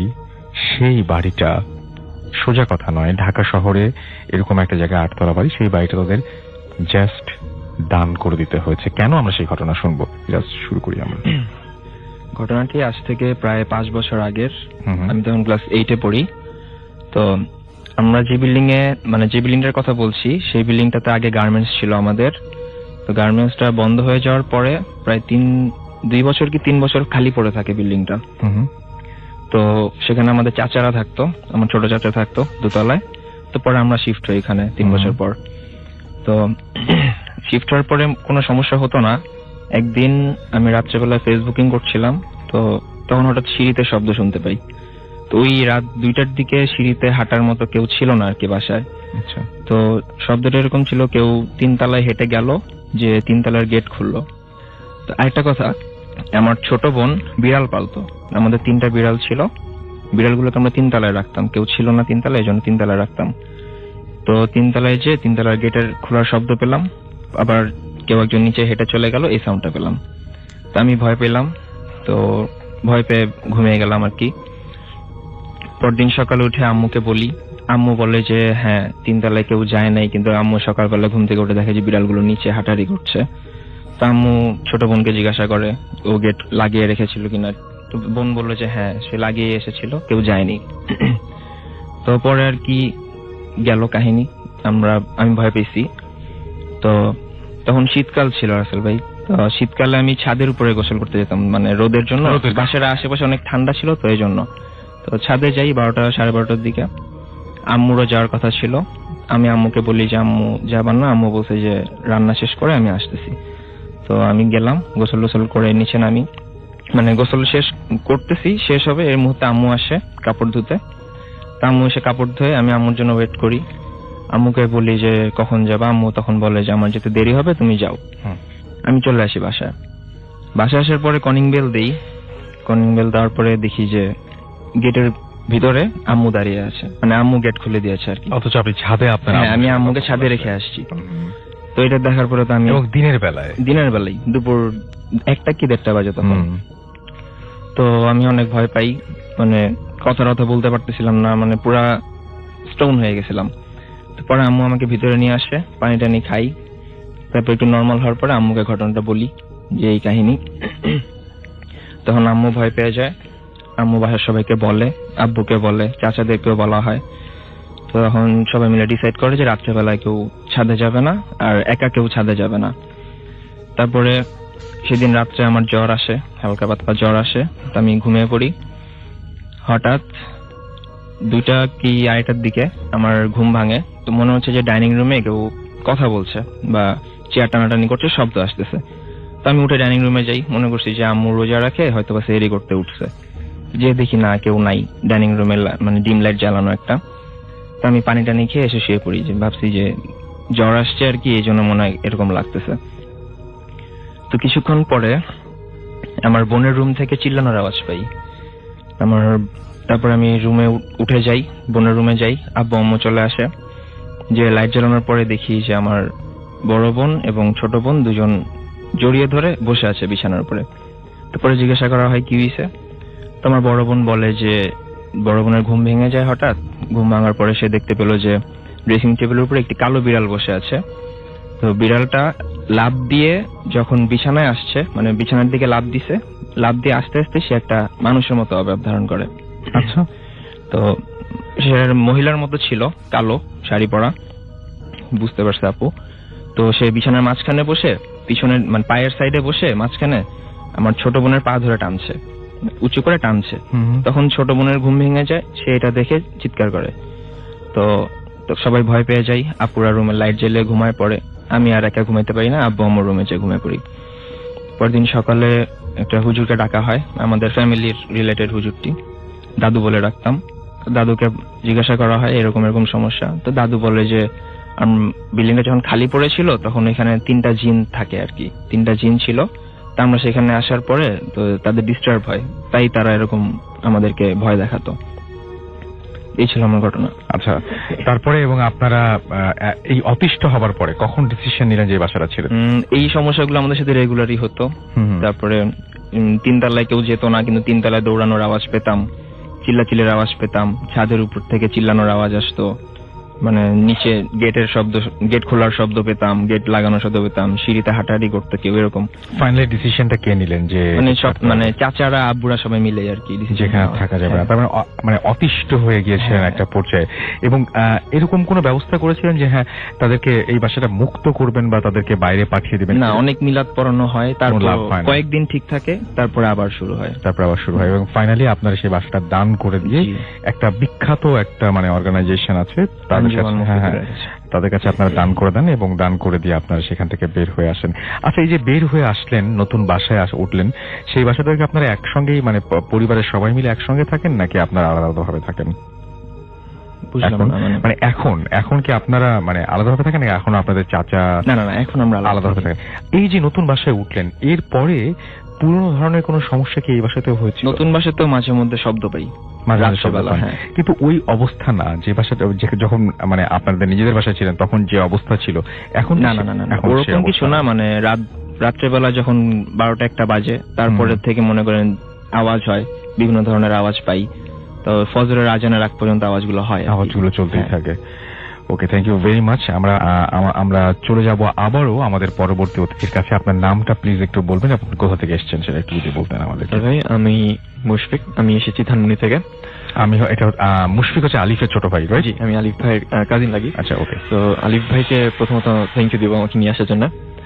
তো আমার যে ঘটনা সেটা আমি জানতে পেরেছি আমার খালু থাকে আজিমপুরে। তো তার পাশের বিল্ডিং এ একটা আঙ্কেল আছে, আঙ্কেলের নাম আফসার উদ্দিন। তো ওনার কাছ থেকে আমি জানতে পারি এটা তার এবং তার মেয়ের সাথে ঘটে যাওয়া একটি ঘটনা। তো এই ঘটনাটা ঘটেছে যখন আঙ্কেল রামপুরে থাকতো। ইট ওয়াজ মানে 1993 সালের দিকে ঘটনা। তো তখন রাসেল ভাই রামপুরার পরিবেশ মানে মানুষজন খুব কম ছিল এবং বিল্ডিংও অত হয়নি, অনেক আগে তো অত বিল্ডিং হয় নাই। তো আঙ্কেলদের যে বিল্ডিংটা ছিল তার চারপাশে আপনার অনেক গাছালি, অনেক জঙ্গল টাইপের অনেক গাছ ছিল। তো আঙ্কেলের 2টা মেয়ে ছিল, একজন আপনার মেডিকেল কলেজে পড়তো এবং ছোট মেয়ে পড়তো আপনার হোলি ক্রস কলেজে স্কুলে। তো একদিন সন্ধ্যার দিকে, সন্ধ্যা মাগরিবের ঠিক আগ দিয়ে আঙ্কেলের ওনার ওয়াইফ তার ছোট মেয়েকে বলে যে বৃষ্টি নামবে, আকাশে মেঘ করছে, বৃষ্টি নামবে, তুমি গিয়ে কাপড়গুলো নিয়ে আসো। তো তার মেয়ে যেটা করে সেটা হলো গিয়ে ছাদে গিয়ে কাপড় আনতে যায়। রাসেল ভাই যখনই মেয়েটা কাপড়ের তারে হাতটা দেয় কাপড়টা নিতে, তখনই উপর থেকে কিছু একটা তার হাতের মধ্যে পড়ে এবং সে অজ্ঞান হয়ে যায়। তো পরে আপনার যে জিনিসটা হয়, হাতে পড়ার পর আন্টি সন্ধ্যা অনেকক্ষণ হয়ে গেছে, দেখতেছে তার মেয়ে আসতেছে না। তো সে টেনশন করে যে কি হলো, ও কেন আসতেছে না। ছাদিকে যে দেখে যে তার মেয়ে অজ্ঞান হয়ে শুয়ে আছে, মাটিতে একটা চাপাতি এবং তার মেয়ের 4টা আঙ্গুল কেটে পড়ে আছে। এটা দেখে আন্টি সাথে সাথে ঘাবড়িয়ে যায় এবং তার মেয়েকে নিয়ে এসে হসপিটালে নিয়ে যায়। তো আঙ্কেল যখন রাতে যখন বাসায় ফিরে তখন গিয়ে দেখে যে ওইখানে তার বাসায় একটা তার আত্মীয় বসে আছে এবং বসে যে আপনার মেয়ে তো অনেক অসুস্থ, তাকে হসপিটালে ভর্তি করা হয়েছে, আপনি গিয়ে দেখে আসেন। তো উনি তাড়াতাড়ি হসপিটালে যায়, গিয়ে দেখে যে তার আত্মীয় স্বজনের অনেক ভিড় এবং তার মেয়ের কাছে গিয়ে দেখে তার মেয়ের হাত ব্যান্ডেজ করা। তো আঙ্কেল তখন তার ওয়াইফকে জিজ্ঞেস করে যে কি হলো। তো আন্টি তাকে সবকিছু খুলে বলার পর মেয়ের যখন জ্ঞান আসে, মেয়ে বলল যে আমি কাপড়টা নিতে গেছি, তখনই আমার হাতে কি একটা কালো একটা জিনিস পড়লো এবং আর এত পরিমাণ ব্যথা ছিল, আমি সাথে সাথে অজ্ঞান করছি। তো পরে জানতে পারলো আন্টির কাছ থেকে যে কি হয়। পরে যখন তারা বাসায় আসে, আঙ্কেল রাতের বেলা আপনার ছাদে যায়, ছাদে গিয়ে দেখে যে একটা চাপাতি ছিল রাসেল ভাই, চাপাতি ছিল। তো আঙ্কেল এটা দেখে আশেপাশে তাকায় দেখে যে তার বাসার আশেপাশে কিন্তু গাছালি ছিল রাসেল ভাই। তখন কিন্তু আপনার আশেপাশে কোনো বিল্ডিং নাই যেখান থেকে চাপাতিটা পড়তে পারবে। তো এটা করার পর আপনার আঙ্কেল বললো যে তাহলে চাপাতিটা কোথা থেকে আসলো। আঙ্কেল চাপাতিটা নিয়ে তার বাসায় রেখে দিল। এটার পর থেকে তাদের সাথে যে জিনিসটা হয় সেটা হলো গিয়ে প্রত্যেক রাতে তারা একটা করে আওয়াজ শুনতে পারে, কোনো না কোনো একটা আওয়াজ শুনতে পারে। বেশিরভাগ শুনে একটা মহিলা চিৎকার দিচ্ছে, মানে খুব কষ্টে আছে মহিলাটা, ওই কষ্টের যে একটা চিৎকার। এবং এরকম অনেক কিছু দেখে যে একটা সাদা কাপড়ে একজন হেঁটে চলে যাচ্ছে তাদের ইসে। তো এগুলা দেখার পর আঙ্কেল যেটা করে, তার আত্মীয় স্বজনের সাথে সে এই বিষয়টা শেয়ার করার পর তার বোন, আফতার আঙ্কেলের বোন, বলে যে তোমরা একটা হুজুরকে দেখাও। তো এটার মাঝখানে একটা ঘটনা ঘটে, সেটা হলো গিয়ে একদিন মানে আন্টি সবসময় তাহাজ্জুদের নামাজ পড়ে। তো একদিন রাত এই ঘটনার পর থেকে আন্টি সবসময় আঙ্কেলকে জাগিয়ে দেয় যে আমি এখন তাহাজ্জুদের নামাজ পড়বো, তুমি একটু জেগে থাকো। তো এক রাতে সে আঙ্কেলকে এটা কিন্তু ঘটনার পরে এক রাতে আঙ্কেলকে সে জাগিয়ে বলে যে আমি অজু করতে যাচ্ছি, তুমি একটু জেগে থাকো। তো আন্টি অজু করে যখন রুমে আসে, রাসেল ভাই সে দেখে আঙ্কেল নাই। তো আন্টি বলল মাত্র না আমি ওকে দেখে গেলাম, ও বিছানায় শুয়ে আছে, ও কই গেল? তো সে তার ছোট মেয়ের রুমে গেল, গিয়ে দেখে তার ছোট মেয়ে ঘুমাচ্ছে এবং আঙ্কেল ওই রুমে নেই। তখন আন্টির মধ্যে একটু ভয় আসলো যে কই গেল এত রাতে। সে কোনো মতে সাহস করে পুরো বাসাটা খুঁজে দেখে আঙ্কেল নাই। আর সবচেয়ে মজার বিষয় যেটা, আন্টি যখন মেইন দরজার কাছে যায়, রাসেল ভাই তখন দেখে দরজার চিটকানিটা আটকানো, খোলার কোনো উপায় ছিল, মানে খোলা ছিল না। তো সে তার সাথে সাথে ভয় পেয়ে তার 2 মেয়েকে নিয়ে এক রুমে থাকে এবং সারা রাত কান্নাকাটি করে। ফজরের আজানের পর হঠাৎ তার বাসায় কলিং বেল আসে। তো আন্টি সাহস করে গিয়ে গেট খুলে দেখে আঙ্কেল এসে বলে কি যে আমি ছাদে কি করতেছিলাম সারা রাত, আমি কি ছাদে চলে গেছি? আন্টি বলে আমি তোমাকে জাগায় গেছি কিন্তু তারপরে তুমি নাই। তো এইটাতে আঙ্কেল সব থেকে ভয় পায় যে আমি ছাদে কি করি। যখন আঙ্কেলের ঘুমটা ভাঙে আজানের শব্দ পেয়ে, সে দেখে সে ছাদের ঠিক একটা কর্নারে শুয়ে আছে এবং ওইখানে আপনার আম গাছের অনেক ডাল ভেঙে পড়ে আছে। তো এইটা দেখার পর আঙ্কেলের তো তখন বুঝতে পারছে যে না, এখানে কিছু একটা হচ্ছে। তো সে সাথে সাথে একটা হুজুরকে, মানে তার বোন যে হুজুরের কথা বলে, ওই হুজুরকে তারা ডাকে। তো হুজুর শোনার পর বলছে যে আমি আপনাদের বাসায় যেতে চাই। তো হুজুর আসার পর বলে প্রথম ঘটনাটা কোথায় ঘটে? তখন তারা বলেছে ছাদে, তার মেয়ের সাথে এরকম ঘটনা ঘটে। তো হুজুর ছাদে গেল, ছাদে যাওয়ার পর বলল, মানে কিছুক্ষণ বসেছিল, দোয়া টোয়া করলো, তারপর বলে আমার সামনে একটা পাটি বিছান। তো আঙ্কেল তার সামনে একটা পাটি বিছানোর পর বললো যে এখন কিছু ঘি এই পাটিটার উপর ঢালেন। তো তারা তার কথা মতো ঘি ঢালার পর তখন দেখতে থাকলো যে হুজুর কি জানি মন্ত্র পড়তেছে। আর এমন সময় ধাম করে একটা শব্দ হইলো, কি একটা কালো একটা জিনিস, তার অন্ধকার ছিল, তার কালো একটা জিনিস পড়লো এবং এটার পরে আরেকটা জিনিস পড়লো। যখন তারা সামনেই যায়, রাসেল ভাই গিয়ে দেখে ওই যে চাপাতি যেটা তার মেয়ের হাতের উপরে পড়েছে, ওই চাপাতিটা এবং তার মেয়ের যে 4টা আঙ্গুল কেটে গেছে, ওই 4টা আঙ্গুল ওই পাটিটার উপরে এখন মানে উপর থেকে কেমনে জানি আসলো। এইটা দেখে তারা তো পুরাপুরি ভয় পেয়ে গেল যে কি হলো এটা। এবং তারা যে প্রত্যেক রাতে একটা মহিলার চিল্লানি, মানে একটা চিৎকার শুনতো, তো এটাও শুনতেছে যে এখন অতিরিক্ত মানে একটা লাউড ভয়েসে মহিলাটা খুব চিল্লাচ্ছে। তো এই হুজুর অনেকক্ষণ মন্ত্রতন্ত্র পড়ার পর বললো যে এখন আর আপনাদের ভয় নেই, আমি দেখলাম জিনিসটা। তো তারা জানতে চায় কি হলো। তখন হুজুর বললো যে আপনাদের ফ্যামিলি থেকে আপনাদেরকে ক্ষতি করার চেষ্টা করা হয়েছে কোনো না কোনো কুফরি বা বলেন বা ব্ল্যাক ম্যাজিক বলেন, এটার থ্রুতে এটা। আর আরেকটা যে বিষয় সেটা হলো কি এই বাসাতে একটা সমস্যা আছে, এখানে অনেকগুলো জিন থাকে এবং জিনদের আস্তানা কিন্তু এই বাসাটা ছিল, মানে এখনো পর্যন্ত আছে। এবং এই বাসায় একটা মহিলা তার মেয়েকে নিয়ে থাকতো। তো এই জিনদের সব যন্ত্রণায় তারা শিকার এবং তাদের মৃত্যু হয়, মা মেয়ে দুইজনই মারা যায়। তো এটাও মনে হয় সামহাও এই কুফরির সাথে, যেটা তাদেরকে ক্ষতি করার চেষ্টা করা হয়েছে, এটার সাথে রিলেটেড ছিল, যেটা রাসেল ভাই হুজুর ঠিক মতো ক্লিয়ার করেনি। ওকে, থ্যাংক ইউ ভেরি মাচ। আপনার নামটা একটু বলবেন, তারপর আপনার ঘটনায় যাব। ডিয়ার লিসেনার, আসসালামু আলাইকুম। আমি মীর রাজ্জু, এসেছি নারায়ণগঞ্জ ফতুল্লা লালপুর থেকে। ওকে, চলে যায় আপনার ঘটনায়। ঘটনাটি বলার আগে থ্যাঙ্কস নাজমুল সুলতানা মুনকে যে আমাকে হেল্প করার জন্য। যাই হোক, রাসেল সরাসরি ঘটনায় চলে যাচ্ছি। ঘটনাটা হচ্ছে 2009-এর কথা। আমার একটা ফ্রেন্ড, সে একটা মেয়ের সাথে রিলেশন করে 2009-এ, মানে অনেক আগের থেকে রিলেশনটা চলে, কিন্তু ঘটনাটা শুরু হয়েছে আর কি 2009 থেকে। তো অনেকদিন রিলেশন চলার পর মোটামুটি প্রায় 4 থেকে 5 বছর পরই মেয়েটা তার সাথে কিছু অ্যাবনর্মাল আচরণ শুরু করে।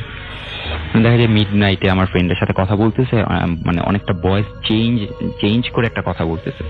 আমার ফ্রেন্ড বেসিক্যালি মানে খুব হয়ে যায় যে এরকম কথা বলার মাঝখানে ভয়েস চেঞ্জ করে কথা বলতেছে কেন। তো এরকম আরো অন্যরকম কিছু অ্যাবনর্মাল অ্যাটিচিউড করে ওর সাথে। তো পরে কিছুদিন পর সে তার গার্লফ্রেন্ডের সাথে শেয়ার করে যে তুমি এরকম আচরণ করো কেন। তো তার গার্লফ্রেন্ড বলে না আমি তো এরকম আচরণ করি নাই, বা হয়তো তোমার কোথাও ভুল হচ্ছে বা এরকম কিছু। তো এর মধ্যেই মোটামুটি কিছুদিন পরেই তার গার্লফ্রেন্ড অস্বাভাবিকভাবে রোড অ্যাক্সিডেন্টে মারা যায়। তো যখন রোড অ্যাক্সিডেন্টে মারা যায় তখন আমার ফ্রেন্ডটা বেসিক্যালি খুব উইক হয়ে যায় যে কেন সেভাবে মারা গেল।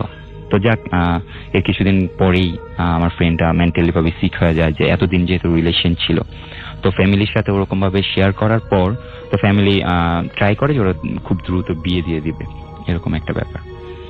তো যখন মেয়েটা মারা যায় তখন আমার ফ্রেন্ডরা মানে তার ফ্যামিলির কাছ থেকে শুনছিল যে মৃত্যুর কিছুদিন আগে ওকে জিনের পজেস্ট হয়েছিল আর কি। যাই হোক, তো আমার ফ্রেন্ডটা বিশ্বাস করে না বেসিক্যালি, কারণ ওর সাথে একটা হিউজ টাইম ও স্ট্রে করছে। তো যখন এরকম মারা যায় তখন তার ফ্যামিলি, আমার ফ্রেন্ডের ফ্রেন্ডকে বুঝায় ঠিক আছে যা হওয়ার হয়েছে, তোমার অ্যাজ সুন অ্যাজ পসিবল তোমাকে বিয়ে দিয়ে দিচ্ছি আমরা। তো মোটামুটি কিছুদিন পরে তারা মেয়েটা দেখে আমার ফ্রেন্ডকে বিয়ে দিয়ে দেয়। বাট বিয়ের আগের থেকেই মোটামুটি সপ্তাহখানেক আগের থেকে ওর সাথে বেশ কিছু ঝামেলা চলতেছিল। রাসেল ভাই, ঝামেলাগুলো এরকম যে ও বাসা থেকে দেখা যাইতো কিছু কেনার জন্য বের হইতো, দোকানে যাইতো, বাট হুট করে হাঁটতে হাঁটতে হাঁটতে হাঁটতে অনেক দূর চলে যেত। তো সে কিছুক্ষণ পর মানে তার মানে করতো যে থিঙ্ক করতো যে আমি কোথায় আসলাম, কেন আসলাম, আমি তো দোকানে কিছু কেনার জন্য বের হয়েছিলাম, এদিকে কেন আসলাম, ঠিক এরকম। আবার রাসেল ভাই মাঝে মাঝে দেখা যেত বাসা থেকে বের হইতো খুব মানে একা কোথাও যদি কোনো জায়গায় যেত, মোটামুটি সন্ধ্যার দিকে এরকম টাইমেই ও দেখা যেত যে ওকে কে জানি মানে মারছে, এরকম একটা ফিল করতো মারতেছে, এবং আঘাতের চিহ্নগুলো ও বাসায় এসে ফাইন্ড আউট করতো যে মানে কে মারলো, আশেপাশে তাকায় কেউ নাই। তো স্বাভাবিক রাসেল ভাই এসব ব্যাপারগুলো খুব লজ্জাজনক ব্যাপার, এই জন্য কারোর সাথে ওরকম ভাবে শেয়ার করে না। তো কিছুদিন পর বিয়ে টিয়ে হলো, নর্মাল অ্যাজ ইউজুয়াল চলতেছে, টুকটাক কিছুদিন পর পর ঝামেলাগুলো ওর সাথে ঘটতেছে। তো তারপর ও মোটামুটি ঝামেলাটা যখন খুব বেড়েই গেল তখন ও একটা হুজুরের কাছে যায় পরামর্শ নেওয়ার জন্য। হুজুর, এরকম এরকম আমার প্রবলেম হচ্ছে, আমি বাসা থেকে বেরোলে এটা হচ্ছে, আমি ঘুমায় থাকলে আমার মোটামুটি টুকটাক আমি স্বপ্ন দেখছি যেগুলো মানে নর্মাল মানে একটু হন্টেড টাইপের আর কি স্টোরি, এরকম কিছু ঘটতেছে আমার সাথে, আমি দেখতেছি, তুই এটা সলিউশন আমাকে কিছু একটা দেয়। তুই বল আচ্ছা ঠিক আছে, তুমি 3-4 দিন পর আসো। 3-4 দিন পর আসো। তো 3-4 দিন পর হুজুর কাছে গেল। তো হুজুর বললো যে দেখো বাবা, আমি তোমার ব্যাপারগুলো সবই দেখছি বা সবই জানি, টুকটাক কিছু জানি, কিন্তু এগুলো তোমার সাথে আমি শেয়ার করতে পারবো না, আর আমি তোমাকে কোনো সলিউশনও দিতে পারবো না।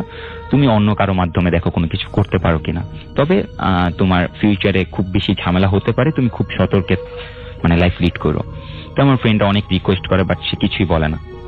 তো পরে নাকি ওই হুজুরের যে মুয়াজ্জিন ছিল আর কি বা খাদিম ছিল, তাদের কাছে শুনতে পারছে যে হুজুরের সাথেও কিছুদিন আগে এরকম একটা ঝামেলা করছে। তো ও পুরোপুরি ভাবে ক্লিয়ার না। তো বাসায় আবার আসলো, আসার পর মোটামুটি নর্মাল ভাবে আর কাউরে কিছু বলে নাই, নর্মাল ভাবে দিন যাচ্ছে।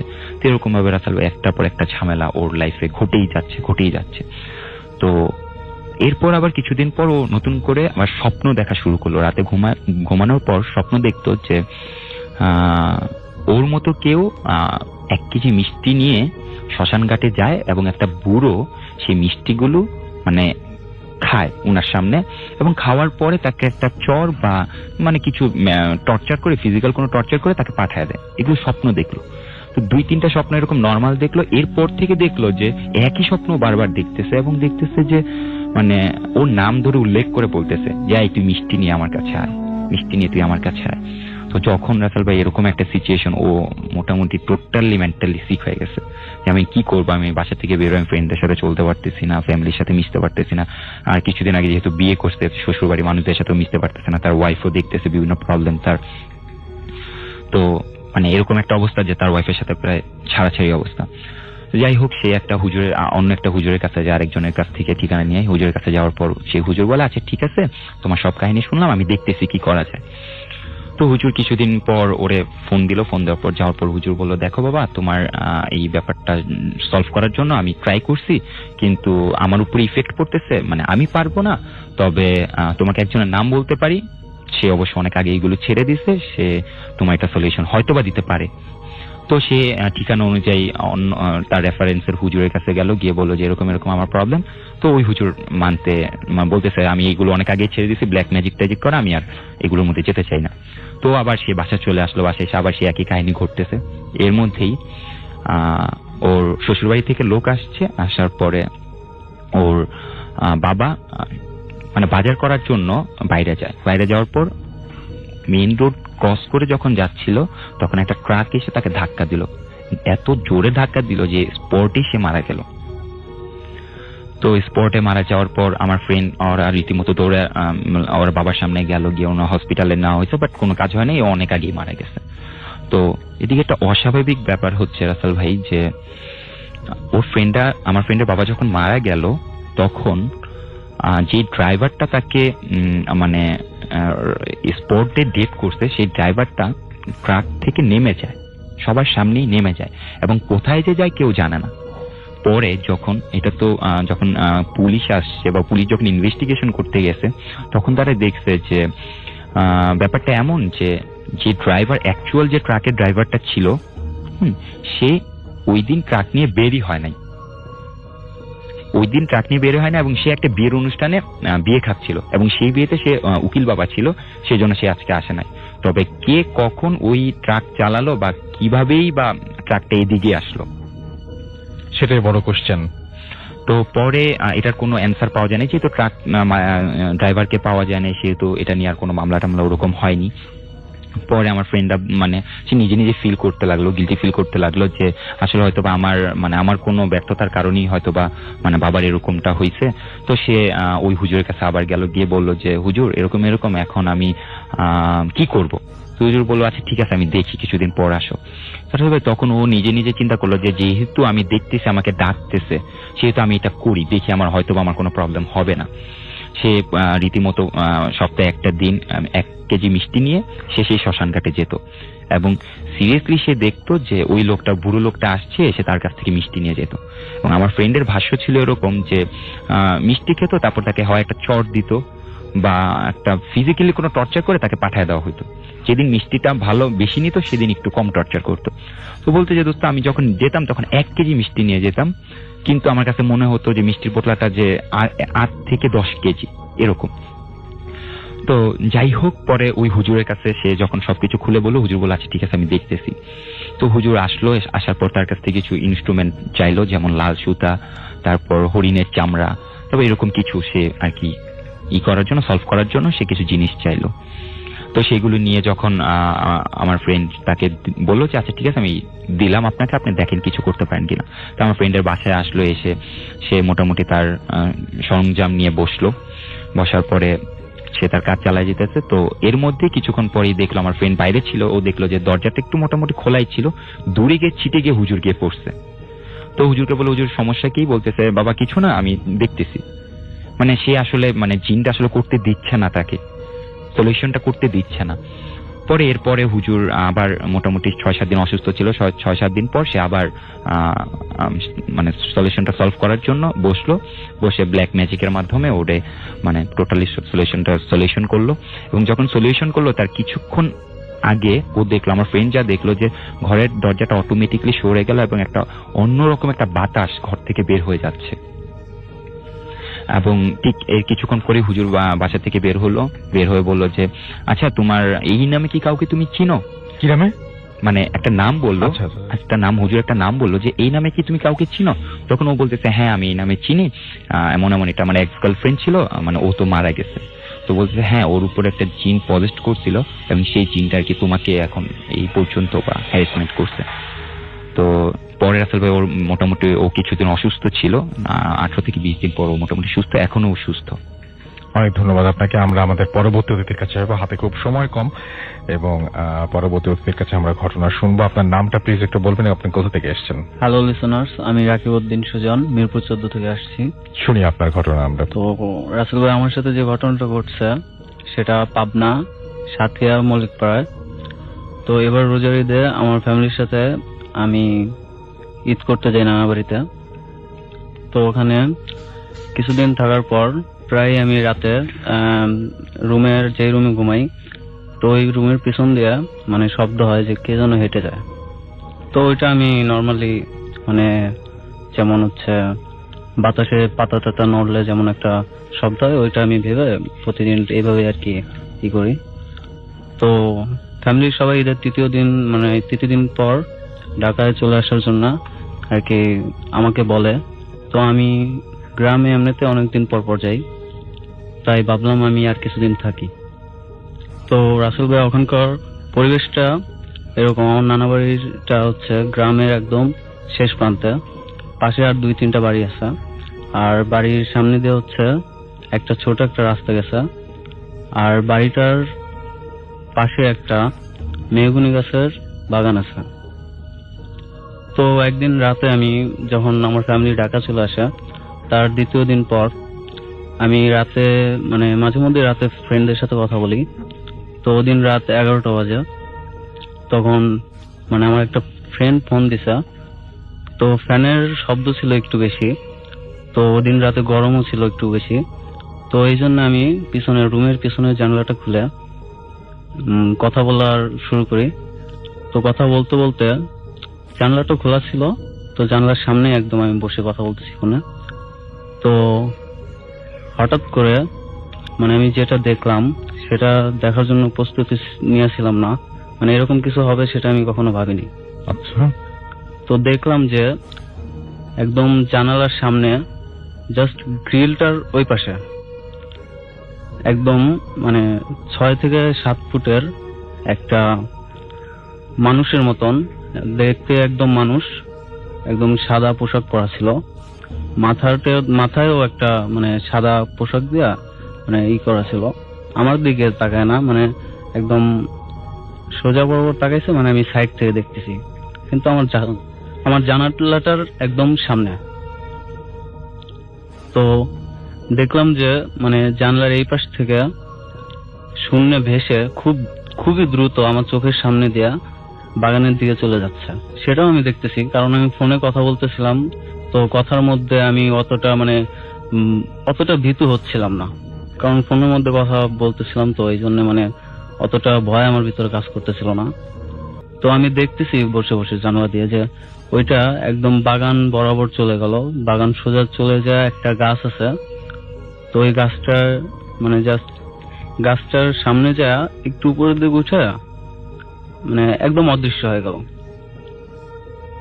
দেন সেটাও আমি দেখছি, কিন্তু ফোনে কথার মধ্যে ছিলাম, এই জন্য অতটা ভয় কাজ করতেছিল না। তো ওটা দেখার পর যখন 10 মিনিট পরে আমার ফোনটা কেটে যায়, যার সাথে কথা বলতেছিলাম, আর যখন কথা বলতেছিলাম কি কথা বলতেছিলাম সেটা আমি মনে করতে পারতেছিলাম না, জাস্ট সবকিছু একদম একটা হ্যালোসিলেশনের মধ্যে মানে আমি করতেছিলাম। তো 10 মিনিট পর যখন ফোনটা কেটে যায়, তখন আমি যে জিনিসটা দেখছি, আমার সাথে যে ঘটনাটা হয়েছে, তখন আমার হাত পা একদম কাঁপাকাঁপি শুরু করে দেয়, আমি ভয়ে একদম হতবাক হয়ে যাই। মানে একটু আগে আমি যেটা দেখলাম, মানে ওইটার কারণে আমি একদম মানে কথাবার্তা একদম বন্ধ হয়ে যায়, কারো ডাকও দিতে পারতেছিলাম না, এতটা ভয় পাইছিলাম।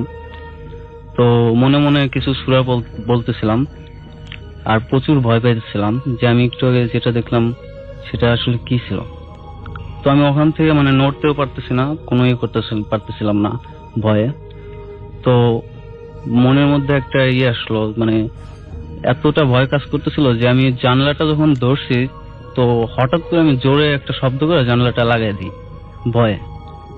তো শব্দটা জোরে হওয়ার কারণে জানলা বন্ধ যখন করছি, তখন শব্দটা জোরে হওয়ার কারণে পাশের রুমে আমার মামা ছিল, তার পাশের রুমে আমার নানা নানি ছিল। তো মামা শব্দটা শোনার পর আমাকে জিজ্ঞেস করতেছে পাশের রুম থেকে যে কি হয়েছে, তুমি কি ঘুমাও নাই? তো তখন আমার একটু মানে একজন মানে ভয়ের সময় যদি কেউ সাড়া দেয়, তো তখন একটু ভয়টা একটু কম হয়ে যায়। তখন আমি হঠাৎ করে বললাম যে না, আমি একটু ফোনে কথা বলতেছিলাম, তো এখন ঘুমায় পড়বো। দেন সকালে আমি উঠা আমার নানা বাড়ির সবার কাছে শেয়ার করি।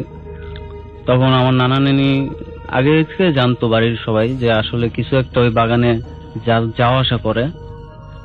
তো ওইটা মানে নর্মালি করে আমি যেন ভয় একটু বেশি না পাই, কারণ আমার আরো কিছুদিন থাকতে হবে ওখানে থাকবো, তাই এজন্য নর্মালি আমাকে অতটা ভয় বা ওইরকম কোনো কথা না বলে আমার নানা একটা তাবিজ নিয়ে আসা আমাকে দিছিল।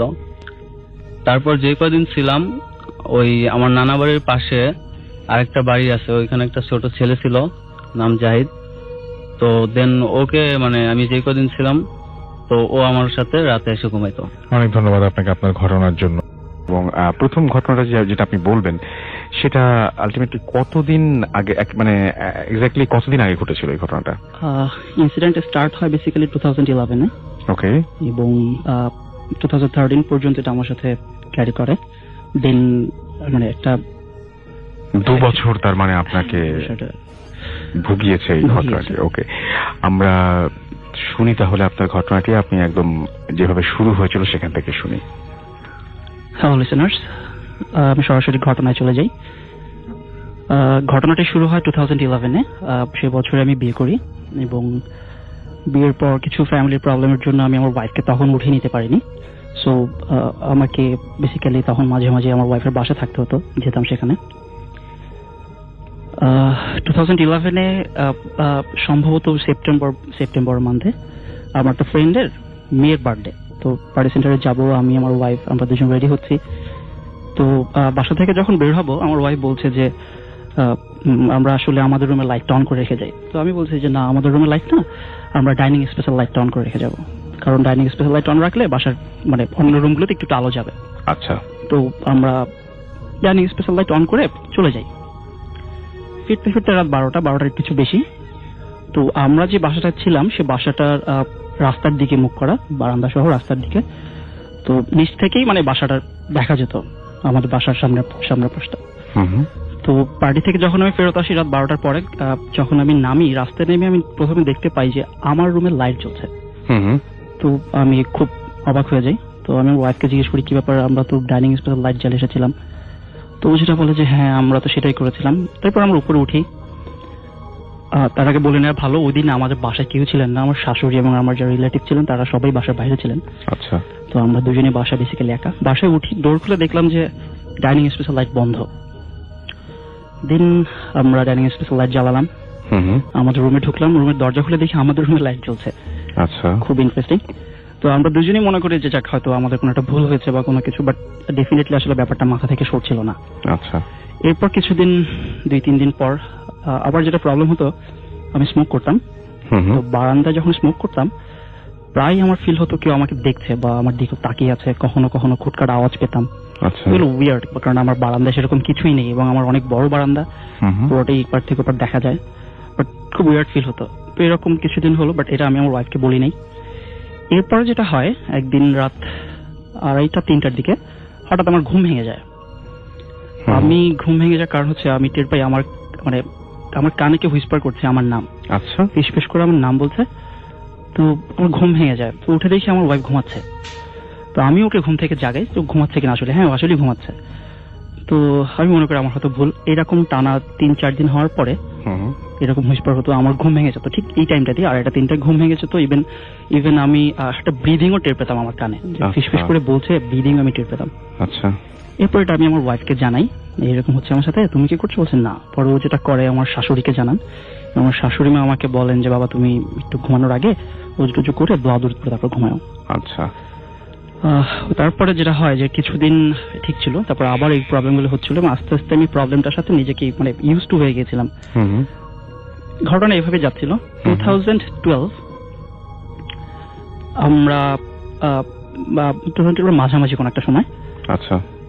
তো ঘুমাচ্ছি আমরা দুজন রাত 2:30-3টায়। হঠাৎ করে প্রচন্ড একটা আওয়াজে আমাদের দুজনের ঘুম ভেঙে যায়। প্রচন্ড আওয়াজ, বিকট আওয়াজ বলতে যা বোঝা আর কি, মানে অনেক সময় ট্রান্সফার বার্স্টলে যে ধরনের আওয়াজ হয় ঠিক সে ধরনের একটা আওয়াজে আমাদের ঘুম ভেঙে যায়। এবং ঘুম ভাঙার পরে চোখ খুলে আমরা প্রথমে যেটা দেখি যে আমাদের পুরো রুমটা একদম প্রচন্ড মানে খুব ব্রাইট একটা আলো হলে যেরকম হয়, একটা ব্রাইট আলো, মানে তাকানো যায় না এই ধরনের একটা আলো। তো আমরা দুজনেই চিৎকার দিয়ে ঘর থেকে বের হয়ে যাই।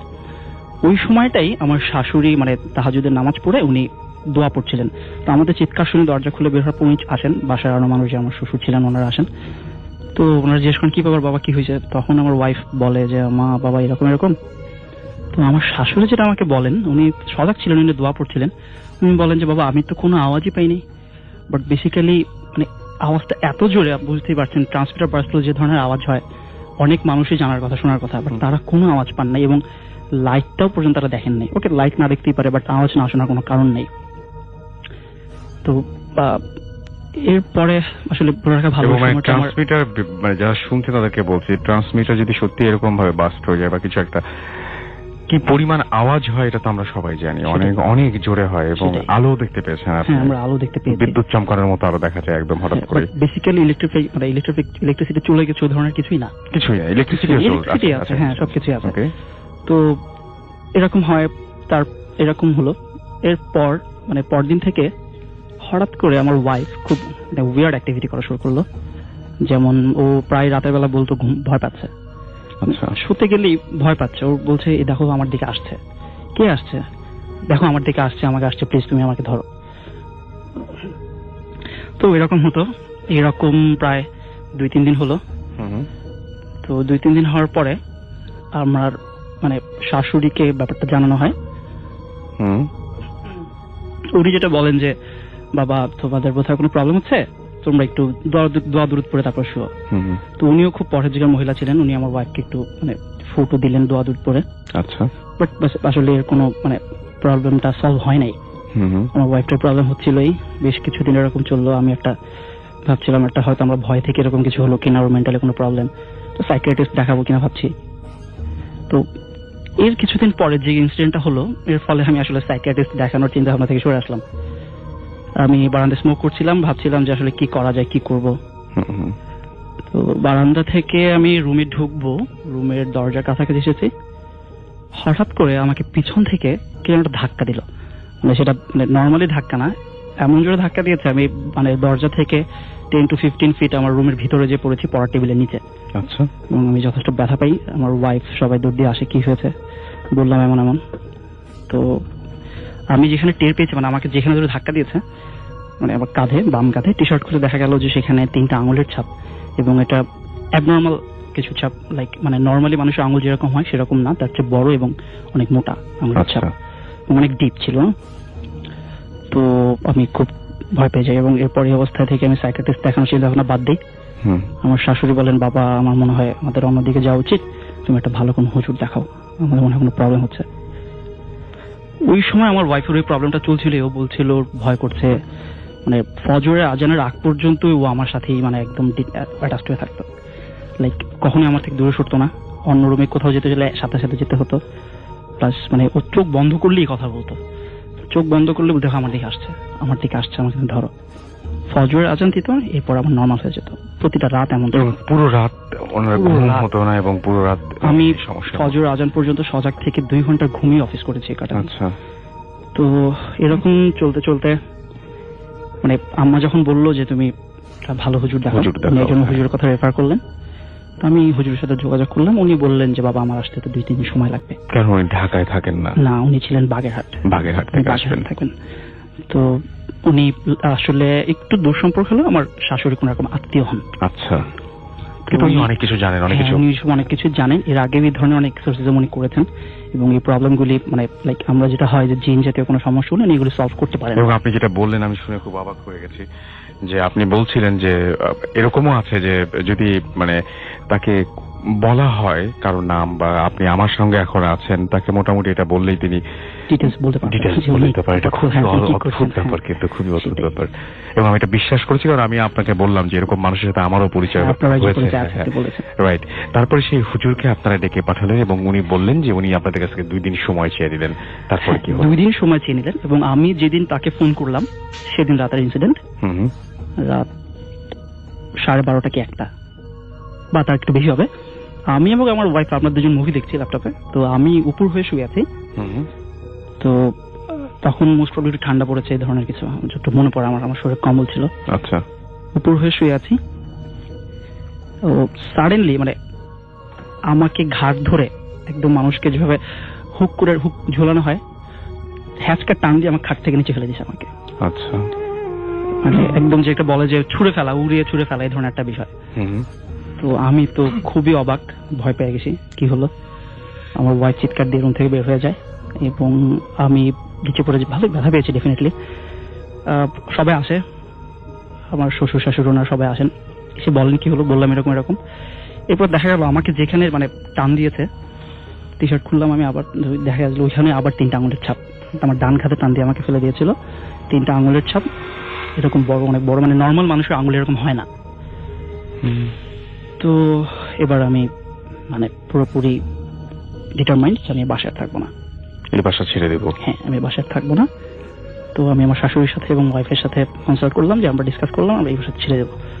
বললাম আচ্ছা ঠিক আছে। তো আমরা তারপর দিনই বাসা শিফট করি।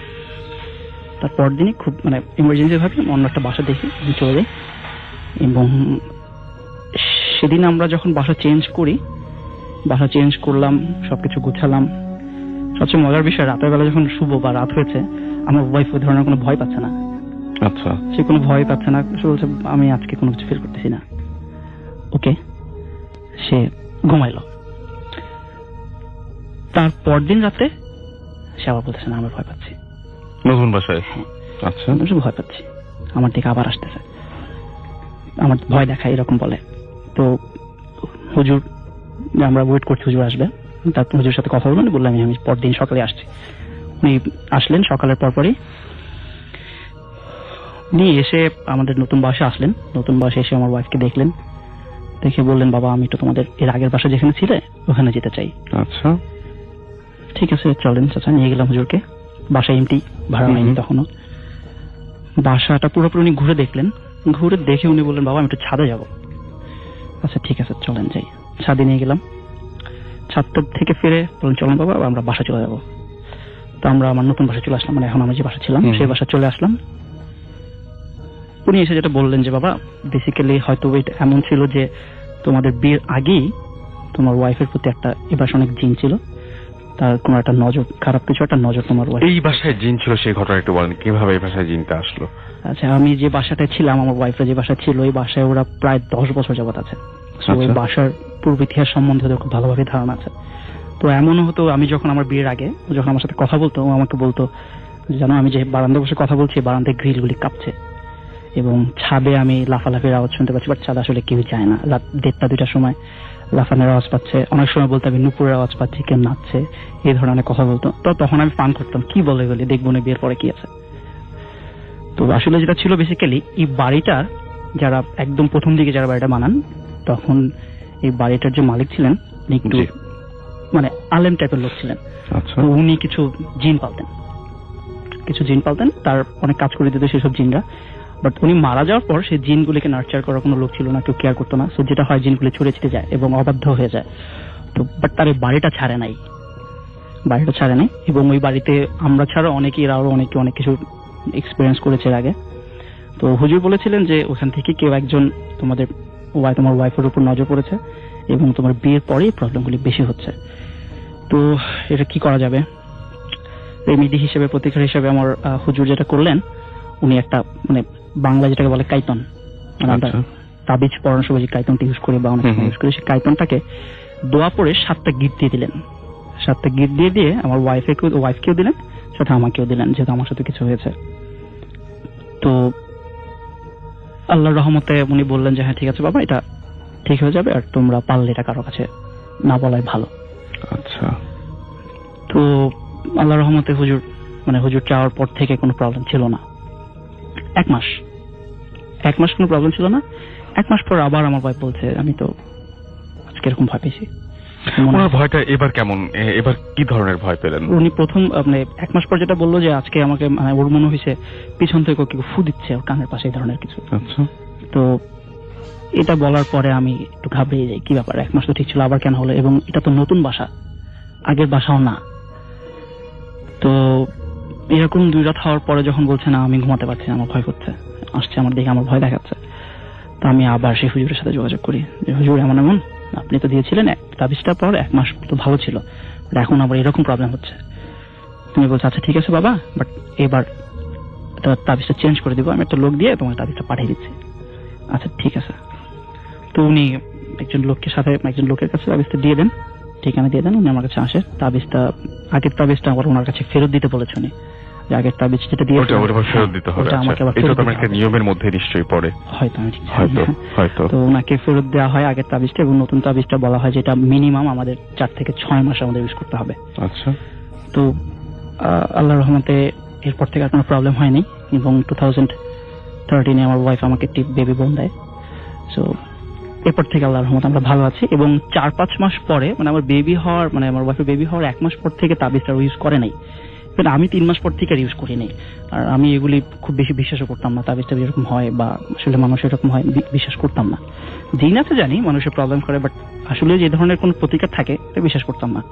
এরপর তো নিজের চোখের সামনেই দেখলাম, এক্সপিরিয়েন্স করলাম, আল্লাহর রহমতে এরপর থেকে আমরা ভালো আছি। আপনাকে একটু প্রশ্ন করে যে আপনি এই যে এই বাসায় যে ব্যাপারটা এক্সপিরিয়েন্স করেছেন, এর আগে কখনো আপনি এমনিতে কখনো ভয় পেয়েছেন নাকি এই বাসাতে এই প্রথম এই প্যারানরমাল সবকিছুর সাথে আপনার পরিচয় বা আপনার দেখা? আমার লাইফে এর আগে আমার কোনো প্যারানরমাল অ্যাক্টিভিটি নেই, কোনো এক্সপিরিয়েন্স নেই কোনো আপনার? এক্সপিরিয়েন্স নেই, বাট আমি শুনেছি বা আমার আশেপাশে মানুষের সাথে হয়েছে, বাট আমার কোনো প্যারানরমাল এক্সপিরিয়েন্স আমার নেই। নেই বললে ভুল হবে, একটা আছে ছোট, বাট সেটা যে বেসিক্যালি প্যারানরমাল কিনা তার কোনো মানে সেটা তো হয়তো শুধুমাত্র ভয়ই পেয়েছিলেন, হ্যালুসিনেশন হতে পারে। হ্যাঁ, বাট এখানে এসে আপনার মনে হয়েছে যে জিনিসটা আসলে সামথিং কিছু একটা মানে এক্সিস্ট করছে এবং আপনার মনে হয়েছে। আচ্ছা, যে ভয়গুলো আপনারা পেতেন, এই যে যেমন বলেন যে কানের পাশে ফু দেয়, তারপরে আপনার ওয়াইফ বলেন যে খুবই ভয়ঙ্কর ব্যাপার, যারা শুনছেন তারা শুনে একবার না হলেও হয়তো জানালার দিকে, ঢাকা শহরে ম্যাক্সিমাম যদিও এখন থাই গ্লাস, ধরলাম যে থাই গ্লাসই, এই যে বলছেন যে গ্রিল কাপ ছিল, এরকম ধরনের আরো নিশ্চয়ই নুপুরের শব্দ পেয়েছেন আপনারা ছাদে, আরো নিশ্চয়ই এরকম অনেক টুকরো টুকরো ব্যাপার আছে যেগুলো আপনারা ভয় পেয়েছেন। ভয়গুলো কি ধরনের ভয় পেতেন আপনারা? আমি আমার বিয়ের আগে আমার ওয়াইফের কাছে এমনও শুনেছি যে ওই বাড়ির ছাদে একজন মানে বউ সাজালে যেরকম হয় বিয়ে বাড়িতে, বউ সাজে এরকম হয়, ওরকম সেজে একজন হাঁটুর উপর মাথা রেখে বসে থাকতো। আচ্ছা, প্রায় মানুষ যখন রাতে 12টার পর বাসা আসতো তারা এরকম দেখতো, তো ভয় পেত। আর ওই বাড়িতে বেসিক্যালি ধরুন অনেক কিছুই হতো। আর আমার আসলে আমি তো এরা কখনো কোনো কিছু ধরুন এক্সপিরিয়েন্স করিনি, সো ওই যে ব্রিদিং, আমি যে নিঃশ্বাসের আওয়াজটা পর্যন্ত পেতাম, ফিসফিস করে আমার নাম ডাকছে, এটা আমার জন্য সিরিয়াসলি খুব হরিবল ছিল। আচ্ছা, নামটা মানে ব্রিদিং মানে এরকম টাইপের কিছু একটা, আর নিঃশ্বাস নিয়ে আমি নিঃশ্বাসটা আমার কানে ফিল করতাম। নিঃশ্বাসের টানার শব্দ না ছাড়ার শব্দ? ছাড়ার শব্দ। আচ্ছা, আমি আমার কানে ফিল করতাম যে একটা কেউ নিঃশ্বাস নিতে, ভারী কোনো একটা নিঃশ্বাস, এবং তারপরে আপনার নাম ধরে নাম ডাকছে। ধরে ডাকতো। নাম ধরে ডাকতো কি জোরে নাকি না, খুব? আমার ঘুম ভেঙে যেত, আমার কানের ভিতর আমি শুনতাম, আমার ঘুম ভাঙার মতোই খুব জোরে বলতে। আপনি আসলে বোধহয় জানতে চাচ্ছেন আমার পাশে আমার ওয়াইফ শুনতে পেত কিনা? না, আমি জানতে চাচ্ছি আসলে যে হাস্কি ছিল মানে খুব ক্লোজলি কিছু বলতো নাকি হচ্ছে দূর থেকে ডাকতো? না, এরকম কিছু? ক্লোজলি বলতো, আমার নামটাই বলতো খুবই ক্লোজলি। কি নাম ধরে ডাকতো আপনাকে? শান, এরকম তো? লেংদি, হ্যাঁ শান, একটু লেংদি। এটাই শুনতে পারতেন আপনি? ওকে, থ্যাংক ইউ ভেরি মাচ। পরবর্তী ঘটনা যাব, দিনারের কাছে যাব। দিনার এসছেন অনেকদিন পরে, ওয়েলকাম ব্যাক দিনার। অনেকদিন পরে কথা হচ্ছে আপনার সাথে, ইউ আর মোস্ট ওয়েলকাম। আমরা আপনার ঘটনায় চলে যাই। আসসালামু আলাইকুম লিসনার্স, আমি দিনারাম এসেছি লালবাগ থেকে। তো আসলে আমি প্রথম যে ঘটনাটি শেয়ার করছি, এটা আমি গতকাল বৃহস্পতিবার জামিল ভাই নামে একজন বড় ভাইয়ের মুখ থেকে ঘটনাটি শুনি। জি। তো ঘটনাটি হচ্ছে ওনার ফ্রেন্ডের সাথে ঘটে যায় একটা ঘটনা। তো ঘটনাটি আজ থেকে 6 বছর আগে ঘটে। তো তখন জামিল ভাইয়ের ফ্রেন্ড যার সাথে ঘটনাগুলো ঘটে, তখন উনি মিডল ইস্টের কাতারে থাকতেন। তো কাতারে উনি একটা কোম্পানির ভিসাতে যান বাংলাদেশ থেকে। তো সেখানে উনি টেলারিং এর কাজ করতেন। তো উনি যে মালিকের আন্ডারে কাজ করতেন সেই মালিক ওনাদের থাকা খাওয়ার ব্যবস্থা করে দেয়। তো আপনার ওনারা যে বাসাটাতে থাকতেন সেটা হচ্ছে 2 তলার একটা বিল্ডিং, এবং নিচের ফ্লোরে হচ্ছে হলো কারখানার মতো, সেখানে ওনারা কাজ করতেন, এবং সেকেন্ড ফ্লোরে ওনারা সবাই একসাথে থাকতেন। তো ওইখানে আরো 2 জন বাংলাদেশি কর্মচারী ছিল। আর ওই কারখানার সবচেয়ে যে পুরাতন যে কর্মচারী তিনি ছিলেন পাকিস্তানের নাগরিক ছিলেন উনি, ওনার নাম হচ্ছে ইউসুফ শেখ। তো ওখানে ওঠার পর 2-1 দিন পর ওই ইউসুফ শেখ যিনি, উনি তাকে কিছু জিনিস নিয়ম কানুন শিখিয়ে দেয়। সেটা হচ্ছে যে আপনার রাতের বেলা মাঝে মধ্যে পুলিশ আসে এখানে। তো পুলিশ এসে চেক করে যে কোনো অবৈধ কর্মচারী অন্য দেশ থেকে এসে কাজ টাজ করছে কিনা, এগুলো চেক করার জন্য। তো তারা যখন আসে বেসিক্যালি তারা এসে নক দিয়ে বলে, তারা আরবিতে বলে যে আমরা পুলিশ, দরজা খোলার জন্য। তো তাদের বাসার পিছন দিকে একটা গেট ছিল আর সামনের দিকে শুধু শাটার ছিল, যেটা বেসিক্যালি মানে দোকানের মতোই। তো এরকম কিছু নিয়ম শেখা। আর আরেকটা জিনিস বলে যে রাতের বেলা যদি এরকম পুলিশ ছাড়া যদি অন্য কেউ নক করে তাহলে যাতে তারা দরজা না খুলে বা শাটার না খুলে। তো ওনার কাছে একটু অবাক লাগে যে চোর ডাকাতের কোনো ভয় ছিল না সেখানে। আর হাইওয়ের পাশে ছিল তাদের ওই কারখানা বা বাসা যেটাই হোক। তো আশেপাশে 2-1টা বাসা ছাড়া আর দূরে একটা পেট্রোল পাম্প ছিল, পাম্প স্টেশন ছিল। তো 2-1 দিন পর ওই জামিল ভাই যে ফ্রেন্ড উনি তাকে জিজ্ঞেস করে যে আপনি যে বললেন যে পুলিশ ছাড়া অন্য কেউ যদি নক করে দরজা খুলতে না, মানে কি, মানে কারণটা কি ছিল? তখন উনি যেটা বলেন যে পাকিস্তানি যে সিটিজেনটা ছিল, তো উনি বলে যে এই বাসাটা যখন এই ওনাদের কারখানা যে মালিক যিনি অ্যারাবিয়ান পার্সন, তো উনি প্রায় 2-3 বছর আগে নেন ভাড়া, তো তার ঠিক 3-4 বছর আগ পর্যন্ত বাসাটা অ্যাবান্ডেনই ছিল। আচ্ছা। তো এই বাসাটা যে একটা কাহিনী আছে সেটা হচ্ছে এরকম যে অনেক আগে এখানে একটা অ্যারাবিয়ান ফ্যামিলি থাকতো। তো একদিন যেটা হয় যে ওই অ্যারাবিয়ান ফ্যামিলির যে কর্তা যিনি ছিলেন উনি তার ওয়াইফ এবং তার বাচ্চা ছিল একটা, প্রায় এক বছর এরকম বয়স ছিল, তো তাদের দুজনকে মেরে আপনার ফ্রিজের মধ্যে রেখে সে চলে যায়। তো যেহেতু কোনো লোকজনের আসা যাওয়া ছিল না, তো এটা জানতে জানতে প্রায় 4-5 দিন লেগে যায়। তো পুলিশ টুলিশ এসে সে লাশ সেখান থেকে নিয়ে যায়। তারপর থেকে এই বাসাটা বলতে গেলে অ্যাবান্ডেনই ছিল, কেউ থাকতো না। তো তারপর ওনাদের মালিক এই বাসাটাকে কারখানা হিসাবে নেয়। আচ্ছা। তো ইউসুফ শেখ আরো কিছু বলে যে সেটা হচ্ছে যে এই কারখানাতে মানে এর আগে অনেক কর্মচারী আসছে বাংলাদেশ থেকে প্লাস হচ্ছে পাকিস্তান থেকে, তো অনেকেই 1-1.5 মাস কাজ করার পর চলে যেত। আচ্ছা। তো সবারই একটা কমপ্লেইন ছিল যে রাত হলে মনে হচ্ছে ওনাদের ফার্স্ট ফ্লোরের বর্ণনা হচ্ছে এরকম যে বড় একটা রুম, তারপর হচ্ছে একটা ছোট কিচেন রুম এবং তারপর হচ্ছে টয়লেট।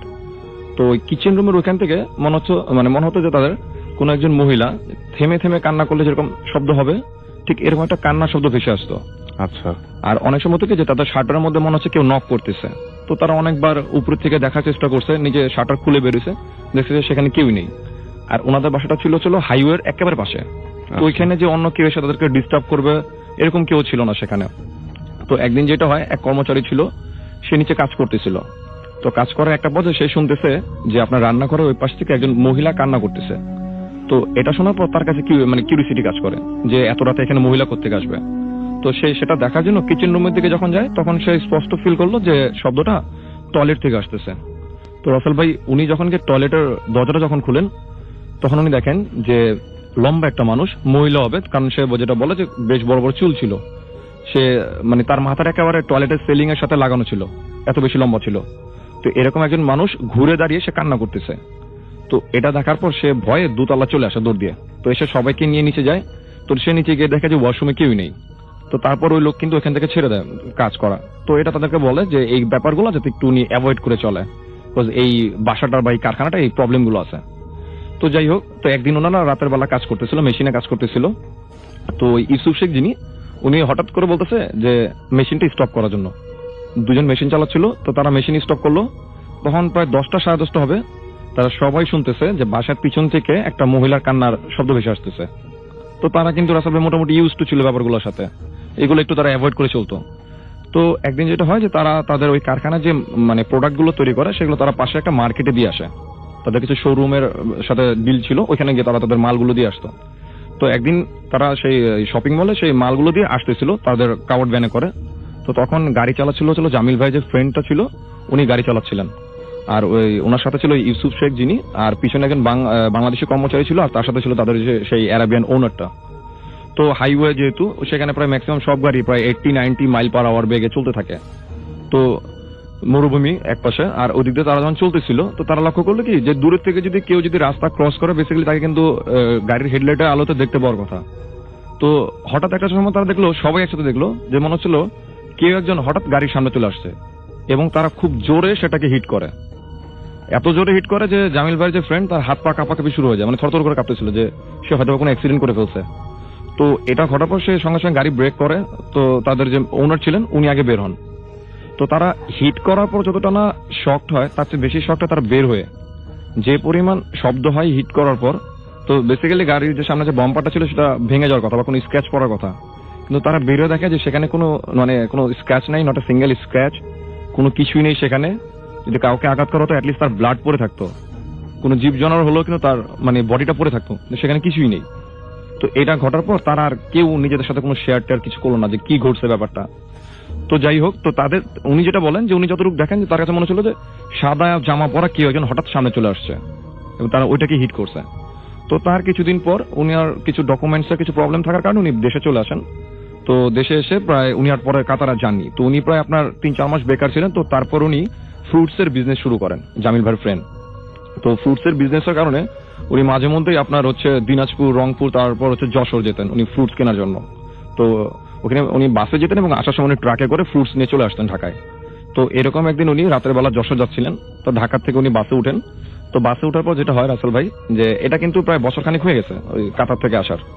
তো উনি যে সিটটায় বসেন জানালার পাশে, তো উনি দেখলেন যে ওনার পাশের সিটটা একটু ভাঙা, মানে ভাঙা কি মনে হচ্ছে না কেউ বসতে পারবে সেখানে।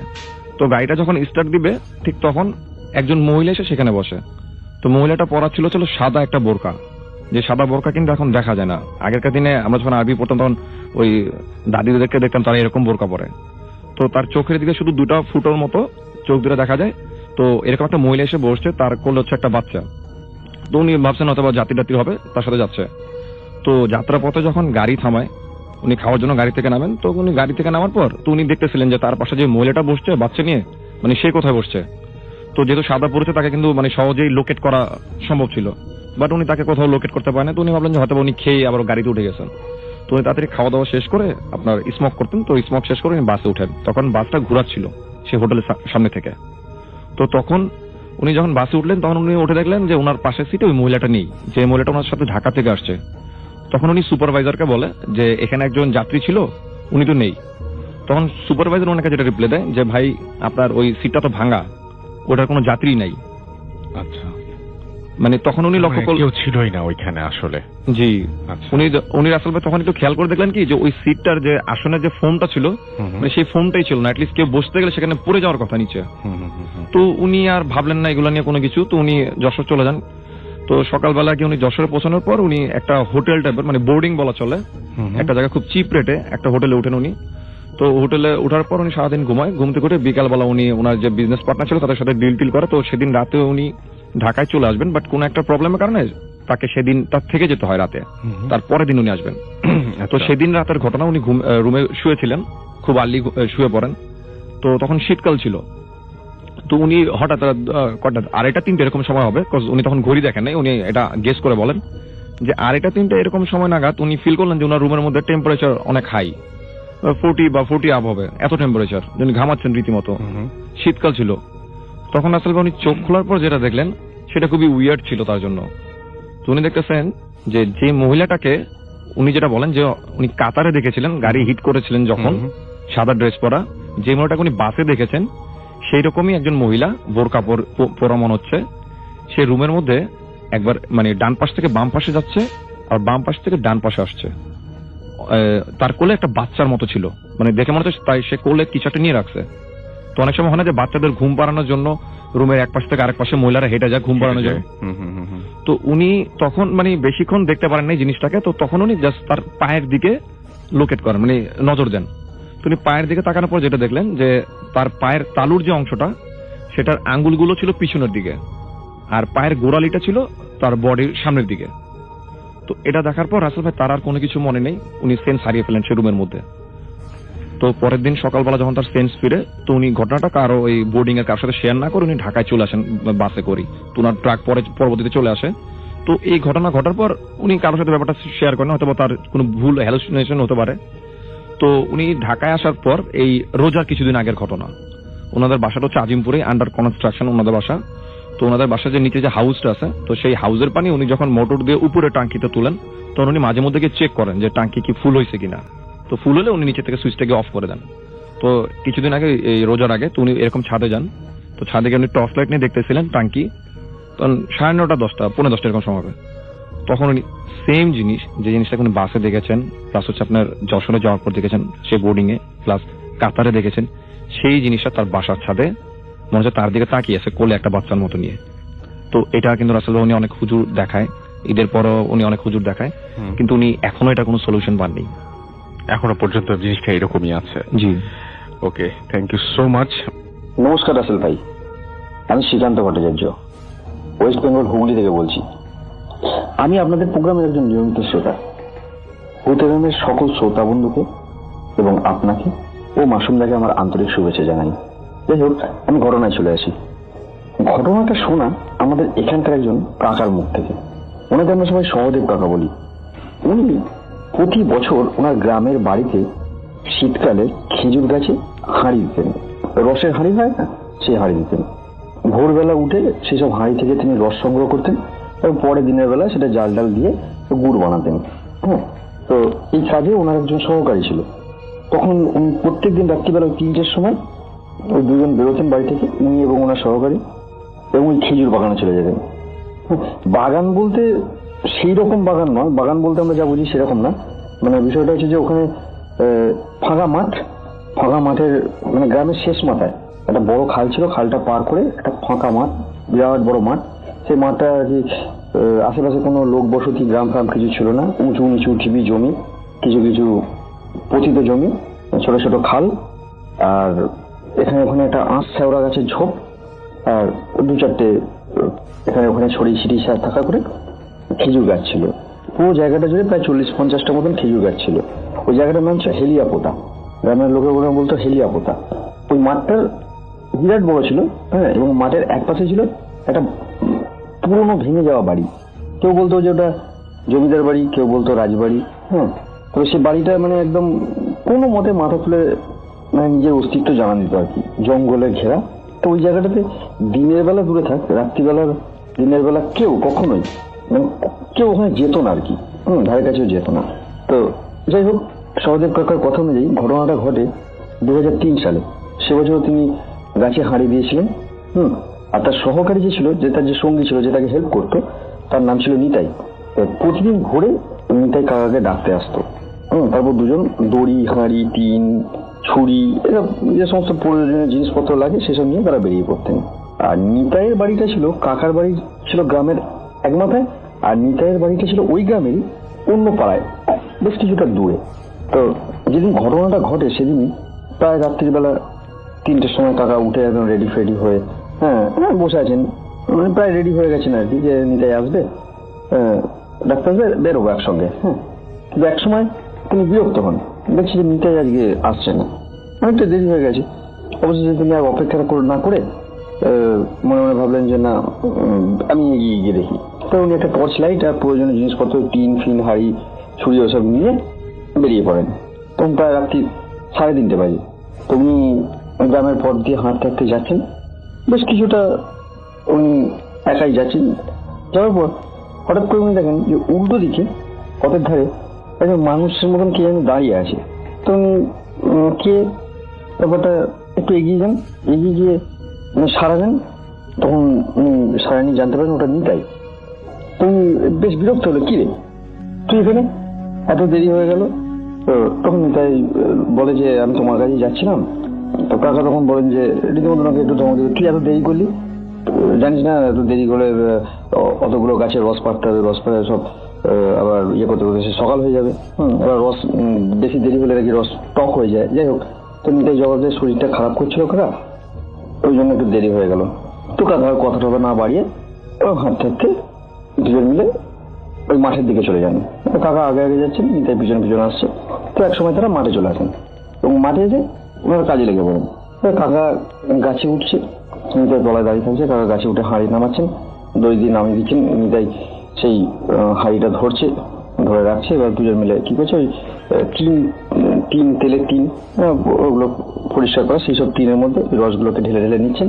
এরকম করে বেশ কয়েকটা গাছে কাকা উঠে ওরকম হাঁড়ি পাচ্ছেন, নিতাই নিচ্ছে, এরকম চলছে। বেশ কয়েকটা গাছে এরকম করার পর তখন কাকা একটা গাছে উঠেছেন, আরো একটা গাছে উঠেছেন। গাছে উঠে উপরে উঠে বাঁধা হাঁড়িটাতে টর্চ ফেলে দেখছেন যে সেই হাঁড়িটার মধ্যে রস নেই। কাকা চমকে উঠেছেন, কিন্তু সেখানে একটা মরা সাপ, হাঁড়িটার ভেতরে একটা সাপ রয়েছে, সাপটা মরা। তো কাকা চমকে উঠেছেন, কি হলো? চমকে উঠে তিনি উপর থেকেই হাত পেয়ে থেকে বলছেন, এমনি তাই হাঁড়িতে একটা সাপ, তুই এদিকে হয়তো, আমি দড়িটা দিয়ে হাঁড়িটা নামছি, ধরতো দেখতে দেখতো। তো কাকা এরকম অবাক হয়ে বলেন, তলা থেকে কোনো রেসপন্স পায় না। কাকা আবার বলেন, এমনি তাই, কোনো আওয়াজ নেই। তখন উনি তলার দিকে তাকিয়ে দেখেন যে কেউ নেই। তিনি উত্তর না পাওয়ার তিনি আবার তাড়াতাড়ি গাছ থেকে নেমে আসেন, ওই ওপরে হাঁড়িটা রেখে দিয়ে নেমে আসেন। নেমে এসে দেখেন নিচে নিতাই নেই। এবং সবথেকে বড় কথা, ওই গাছের তলাতে ওনারা যেসব অন্যান্য গাছ থেকে যে সমস্ত রস নিয়ে ওই টিনের মধ্যে রাখছিলেন, হাঁড়ি, দড়ি ইত্যাদি ইত্যাদি আরো জিনিসপত্র ছিল, 2-4টে টিন ফিন ছিল, ওগুলোও নেই। নিতাইও নেই, ওগুলোও নেই, তিনি কাউকে দেখতে পারেন না। এবার উনি একটু টর্চ নিয়ে বাগানের মানে ওই আরো মাঠের এদিক ওদিকে একটু দেখেন, ওদিক ওদিক আলো ফেলে দেখেন, তিনি কাউকে দেখতে পান না। 2-4 বার হাঁ করেন, নিতাই করে হাঁ করেন, কিন্তু কাউকে দেখতে পান না। তখন উনি ভাবেন যে নিতাই কি বদমাইশি করছে আমার সঙ্গে, এরকম তো কোনোদিন করে না। তো এটা ভেবে তিনি বিরক্ত হয়ে খেয়ে মেঘে ব্যাপারটা কি করলো, উনি ব্যাপারটা কি হলো, একই নিতাই দেরিতে আসলো, তারপর এই সাপ, তারপর আবার এই জিনিসপত্রগুলো কি নিয়ে নিতাই নিয়ে সরে পড়লো, কি হলো লুকিয়ে রাখলো। হেগে মেঘে উনি প্রায় যাই ও নিতাইয়ের বাড়িতেই যাইতে, বেটাকে বাড়িতে গিয়ে ধরবো। তো এইভাবে সোজা নিতাইয়ের বাড়ির দিকে উনি হাঁটতে থাকেন। তখন প্রায় ভোর হব আবছা একটা আলো ফুটছে। উনি দূর থেকে দেখতে পান যে নিতাইয়ের বাড়ির সামনে একটা জটলা, 10-12 জন মানুষের ভিড় এবং কান্নাকাটির আওয়াজ। তিনি কাছে যাওয়ার পর যা শুনে তিনি শিউরে ওঠেন। দেখছেন নিতাইয়ের ডেড বডি ওখানে রাখা রয়েছে, তাকে ঘিরে বাড়ির লোকজন কান্নাকাটি করছে, আরো আশেপাশের প্রতিবেশী 2-4 জন এসছে। তো সবাই বলেছে যে গতকাল রাত্রির 11টা নাগাদ নিতাইকে সাপে কামড়ায় এবং সে নাকি ঘন্টা 2-3 আগে মারা গেছে। এই কথা শোনার পর সৌদের কথা ওইখানেই কিরকম একটা কিংকর্তব্য করে ওখানে জ্ঞান হারান। তো পরে তাকে বাড়িতে নিয়ে আসা হয়, লোকজন ভাবের করে বাড়িতে নিয়ে আসে এবং তাকে বাড়িতে এসে তাকে হাওয়া ফাওয়া দিয়ে দেয়। মোটামুটি একটা বেশ কিছুক্ষণ পর পরের দিন তার দিনের বেলা তার জ্ঞান ফেরে, কিন্তু তখন তিনি এরকম কেমন একটা বেভুল টাইপের হয়েছেন, মানে ঠিক মতন কথাবার্তা বলছেন না, এই ব্যাপার কি ব্যাপার। তো কাকা পরে আস্তে আস্তে সুস্থ হন, কিন্তু কাকার একটাই প্রশ্ন, মানে আজও কাকারকে তাড়া করে বেড়ায় এবং আমাদেরও একটাই প্রশ্ন বারবার মনে আছে যে নিতাই যদি 3 ঘন্টা আগে মারা গিয়ে থাকে তাহলে তার সঙ্গে ওই মাঠে কে গেছিল, নাকি কাকার বক্তব্য যে নাকি উনি যা দেখেছেন সবটাই তার ভুল, চোখের ভ্রম ছিল, হয়তো তিনি ভুল দেখেছেন। আর যদি হবে তাহলে উনি যে দড়ি, টিন, হাঁড়ি এই জিনিসগুলো নিয়ে যে বাড়ি থেকে বেরিয়েছিলেন সেইগুলো কোথায় গেল? তারপরের দিন মাঠে গিয়ে তন্ন করে খুঁজেও তার চিহ্ন মাত্র পাওয়া যায়নি, সেই জিনিসগুলো গেল কোথায়? সহদেব কাকা আজও বেঁচে আছেন, এখন উনি প্রায় 65 বছরের একজন বৃদ্ধ মানুষ। এবং ওই ঘটনার পর থেকে উনি আর গাছের রস ফস দেওয়া তো দূরে থাকা, গুড় বানানো ওই সব কারবার সব ছেড়ে দিয়েছেন। তো এখন উনি গ্রামের বাড়ি ছেড়ে এখানে এসে ওনার ছেলে এখানে কাজ করে থাকেন। তো এই ছিল আমার ঘটনা। ধন্যবাদ রাসেল, আর ভূতের গ্রামের সকল শ্রোতাদেরকে আমি আবার আমার আন্তরিক শুভেচ্ছা জানাচ্ছি। ধন্যবাদ। প্রিয় লিসেনার, আশা করি প্রত্যেকটি ঘটনা আপনাদের মাঝে ভালো লেগেছে। প্রতিনিয়ত এই ধরনের বাছাইকৃত ভয়ানক ঘটনা শুনতে চ্যানেলটি অবশ্যই সাবস্ক্রাইব করে নেবেন। আপনারা চাইলে এই চ্যানেলে ঘুরে আসতে পারেন। এই চ্যানেলে অসংখ্য এপিসোড পাবলিশ করা আছে যা শুধুমাত্র বাছাইকৃত ভয়ানক ঘটনা। তো ভূতিপ্রেম নিয়ে আপনাদের যদি কোনো মতামত থাকে অবশ্যই মূল্যবান মতামতটি কমেন্ট সেকশনে জানিয়ে দেবেন। তো আজকের জন্য এখানেই বিদায় নেব। সকলেই ভালো থাকবেন। আল্লাহ হাফেজ।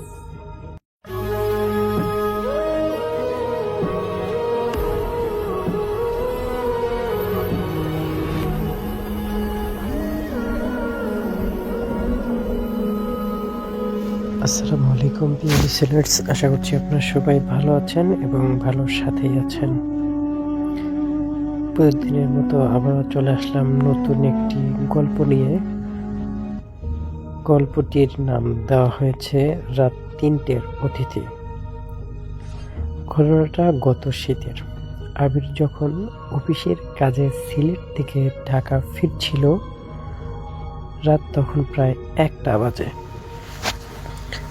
চারপাশে কুয়াশায় ঢাকা, হাইওয়েতে হাত দেড়েক দূরের কিছু দেখা যাচ্ছে না। হঠাৎ শ্রীমঙ্গলের কাছাকাছি এসে ওর গাড়ির ইঞ্জিনটা অদ্ভুত শব্দ করে বন্ধ হয়ে গেল। অনেক চেষ্টা করেও আবির গাড়ি স্টার্ট দিতে পারল না। এমন একটা জায়গা মোবাইল নেটওয়ার্ক নেই। বাধ্য হয়ে সে গাড়ি থেকে নামলো। তারপর দূরে একটা পুরনো দোতলা বাড়ির জানালায় টিম করে আলো জ্বলা দেখে সে সেদিকেই পা বাড়ালো আর মনে মনে ভাবতে থাকলো যে রাতটা ওই বাড়িতেই কাটানো যাবে, তাছাড়া অন্য কোনো বুদ্ধিও তার কাছে নেই। সেই বাড়ি এবং বৃদ্ধ কেয়ারটেকার। বাড়িটা ব্রিটিশ আমলের, বিশাল বড় লোহার গেট। গেটে নক করতেই একজন কুঁজো বৃদ্ধ বেরিয়ে এলো। তার হাতে একটা লন্ডন। আবির নিজের বিপদ জানাতেই বৃদ্ধ ফোকলা দাঁতে হেসে বললেন, আসুন বাবু, উপরের একটা ঘর খালি আছে। সিঁড়ি দিয়ে ওঠার সময় আবির লক্ষ্য করলো বাড়িটা অসম্ভব রকমের ঠান্ডা। বাইরে শীত, কিন্তু বাড়ির ভিতরে ঠান্ডা যেন হাড়ের ভিতরে ঢুকে যায়। বৃদ্ধ তাকে দোতলার 7 নম্বর ঘরে নিয়ে গেলেন। যাওয়ার সময় বললেন, বাবু যাই শুনুন না কেন, রাত 3টের পর দরজা খুলবেন না। আবির আসলে তার কথাগুলো শুনছিলেন এবং আসলে ভাবতেছিলেন যে আসলে এখনো মানুষের মনে কেমন জিন ভূতের ভয় বা জিন ভূতের বিশ্বাস এখনো মানুষের কাছে আছে। এবং সে আসলে সেই বৃদ্ধকে বললেন যে আসলে আমি এসব জিন ভূতে বিশ্বাস করি না, আপনি ঠিক থাকেন, আমি ঠিক থাকবো ইনশাল্লাহ। তো ভয়ঙ্কর যে অভিজ্ঞতা আবির নিল সেটি বলছি এখন। বিছানায় শুতেই আবিরের ঘুম এসে গেল। কারণ শরীর ক্লান্ত ছিল, তাই সে তাড়াতাড়ি ঘুমিয়ে পড়েছিল। হঠাৎ তার ঘুম ভেঙে গেল। তখন ঘড়িতে রাত 3:10। দরজার ওপাশ থেকে একটা খসখস শব্দ আসতে থাকলো। মনে হচ্ছে কেউ নখ দিয়ে কাঠের দরজায় আঁচড় কাটছে। তারপরেই একটা ফিসফিসানি শব্দ শোনা গেল, আমার পা ফেরত দে। গলাটা অনেকটা অন্যরকম একটা সাউন্ডের। আবিরের গলা শুকিয়ে এলো। সে ভাবলো এটা হয়তো তার মনের ভুল, কিন্তু তখনই দরজার নিচ দিয়ে সে দেখলো একটা কালো ছায়া ঘরের ভিতরে ঢুকতেছে। ছায়াটা ধীরে ধীরে একটা মানুষের অবয়ব নিল, কিন্তু তার কোনো পা নেই। শরীরটা মেঝের উপর ভেসে আসে। আবির চিৎকার করতে চাইলো, কিন্তু সে আসলে কোনোভাবেই চিৎকার করতে পারলো না, কোনো আওয়াজ হলো না আর কি। তারপর সেই ছায়াটা আবিরের বুকের ওপর এসে বসলো। পচা মাংসের গন্ধে আবিরের বমি আসার উপক্রম হয়ে গেল, কিন্তু সে আসলে কোনোভাবেই বুঝতে পারতেছে না যে আসলে সে কি করবে। তারপর এমন একটা অবস্থায় আসলে আবির কি করবে, যে ছায়াটা আবিরের কানের কাছে মুখ নিয়ে এলো এবং বলল, তুমিও কি আমাকে ছেড়ে যাবে? তারপর আবির একদম জ্ঞান হারিয়ে ফেলল। সেই বৃদ্ধ টেক কেয়ার দরজার সামনে এসে মিটমিট করে হাসছে, আর তার দুটো পা নেই। পরদিন সকালে যখন আবিরের জ্ঞান ফিরল, সে দেখলো সে শুয়ে আছে একটা ভাঙ্গাচাঙ্গা ধ্বংসস্তূপের উপর। দোতলার বাড়িতে দূরের কথা, সেখানে দেওয়ালের অস্তিত্বই নেই। রোদ উঠেছে, সে দৌড়ে রাস্তায় এলো। পাশেই একটা চায়ের দোকান। দোকানদার আবিরকে এই অবস্থায় দেখে অবাক হয়ে জিজ্ঞাসা করলেন, ভাই আপনি ওই পোড়া বাড়িতে কি করছিলেন?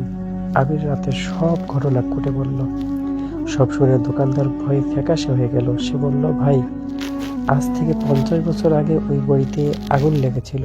বাড়ির মালিক আর তার কেয়ারটেকার দুজনেই পা হারিয়ে আগুনে পুড়ে মারা যান। স্থানীয়রা বলে মাঝে মাঝে আমাবস্যার রাতে ওই পোড়া বাড়িতে আলো জ্বলতে দেখা যায়, আর যে সেখানে যায় সে আর ফিরে আসে না। আপনি অনেক ভাগ্যবান যে আপনি বেঁচে ফিরছেন। তারপর আসলে আবির নিজেকে অনেক লাকি মনে করলো, কিন্তু আবিরের আসলে এই সন্দেহটা থেকে গেল যে আসলে বাড়িটা তাহলে এখন কি অবস্থায় আছে বা কি হবে না হবে। তারপর যখন সে তার মোবাইলে নেটওয়ার্ক পেল, তখন তার বন্ধুদেরকে সে ফোন করে সেই লোকেশনে আসতে বলল। আসার পর তারা আসলে সবাই মিলে এবার চিন্তা করা গবেষণা করা শুরু করলো যে গত রাতে তার সঙ্গে যেটা হয়েছে এটার আসলে মানে কি।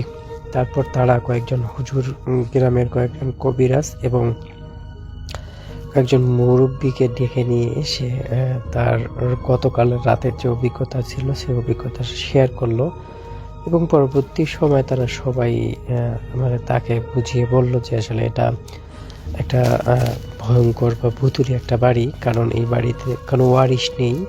বাড়িটা যখন পুড়ে গিয়েছিল বা লাশ ভিতরে কিছুই ছিল না, শুধুমাত্র আগে যারা জানতো যে যারা এই বাড়ির মালিক এবং কেয়ারটেকার ছাড়া আর কেউ ছিল না। বাকি যারা ছিল তারা সবাই বিদেশে ছিল, এই জন্য এই বাড়ির আসলে কোনো খোঁজখবর রাখা হয়নি। কিন্তু অনেক সময় অনেক পথচারী এই বাড়িটির মধ্যে আলো দেখতে পায় এবং সেখানে তারা বিভিন্ন রকম সমস্যার মধ্যে জড়িত হয়। তো কিন্তু এটার আসলে নির্দিষ্ট কোনো প্রমাণ নেই বা নির্দিষ্ট কোনো সাক্ষী নেই বলে কোনো কিছু করা হয় না। তো দর্শক, আমাদের গল্পটি ছিল এতটুকুই। গল্পটি আপনাদের কাছে কেমন লাগলো অবশ্যই কিন্তু আপনাদের মতামতটি জানিয়ে যাবেন আমাদের ভিডিও কমেন্ট বক্সে। তো দর্শক, ভালো থাকবেন, সুস্থ থাকবেন, আল্লাহ হাফেজ।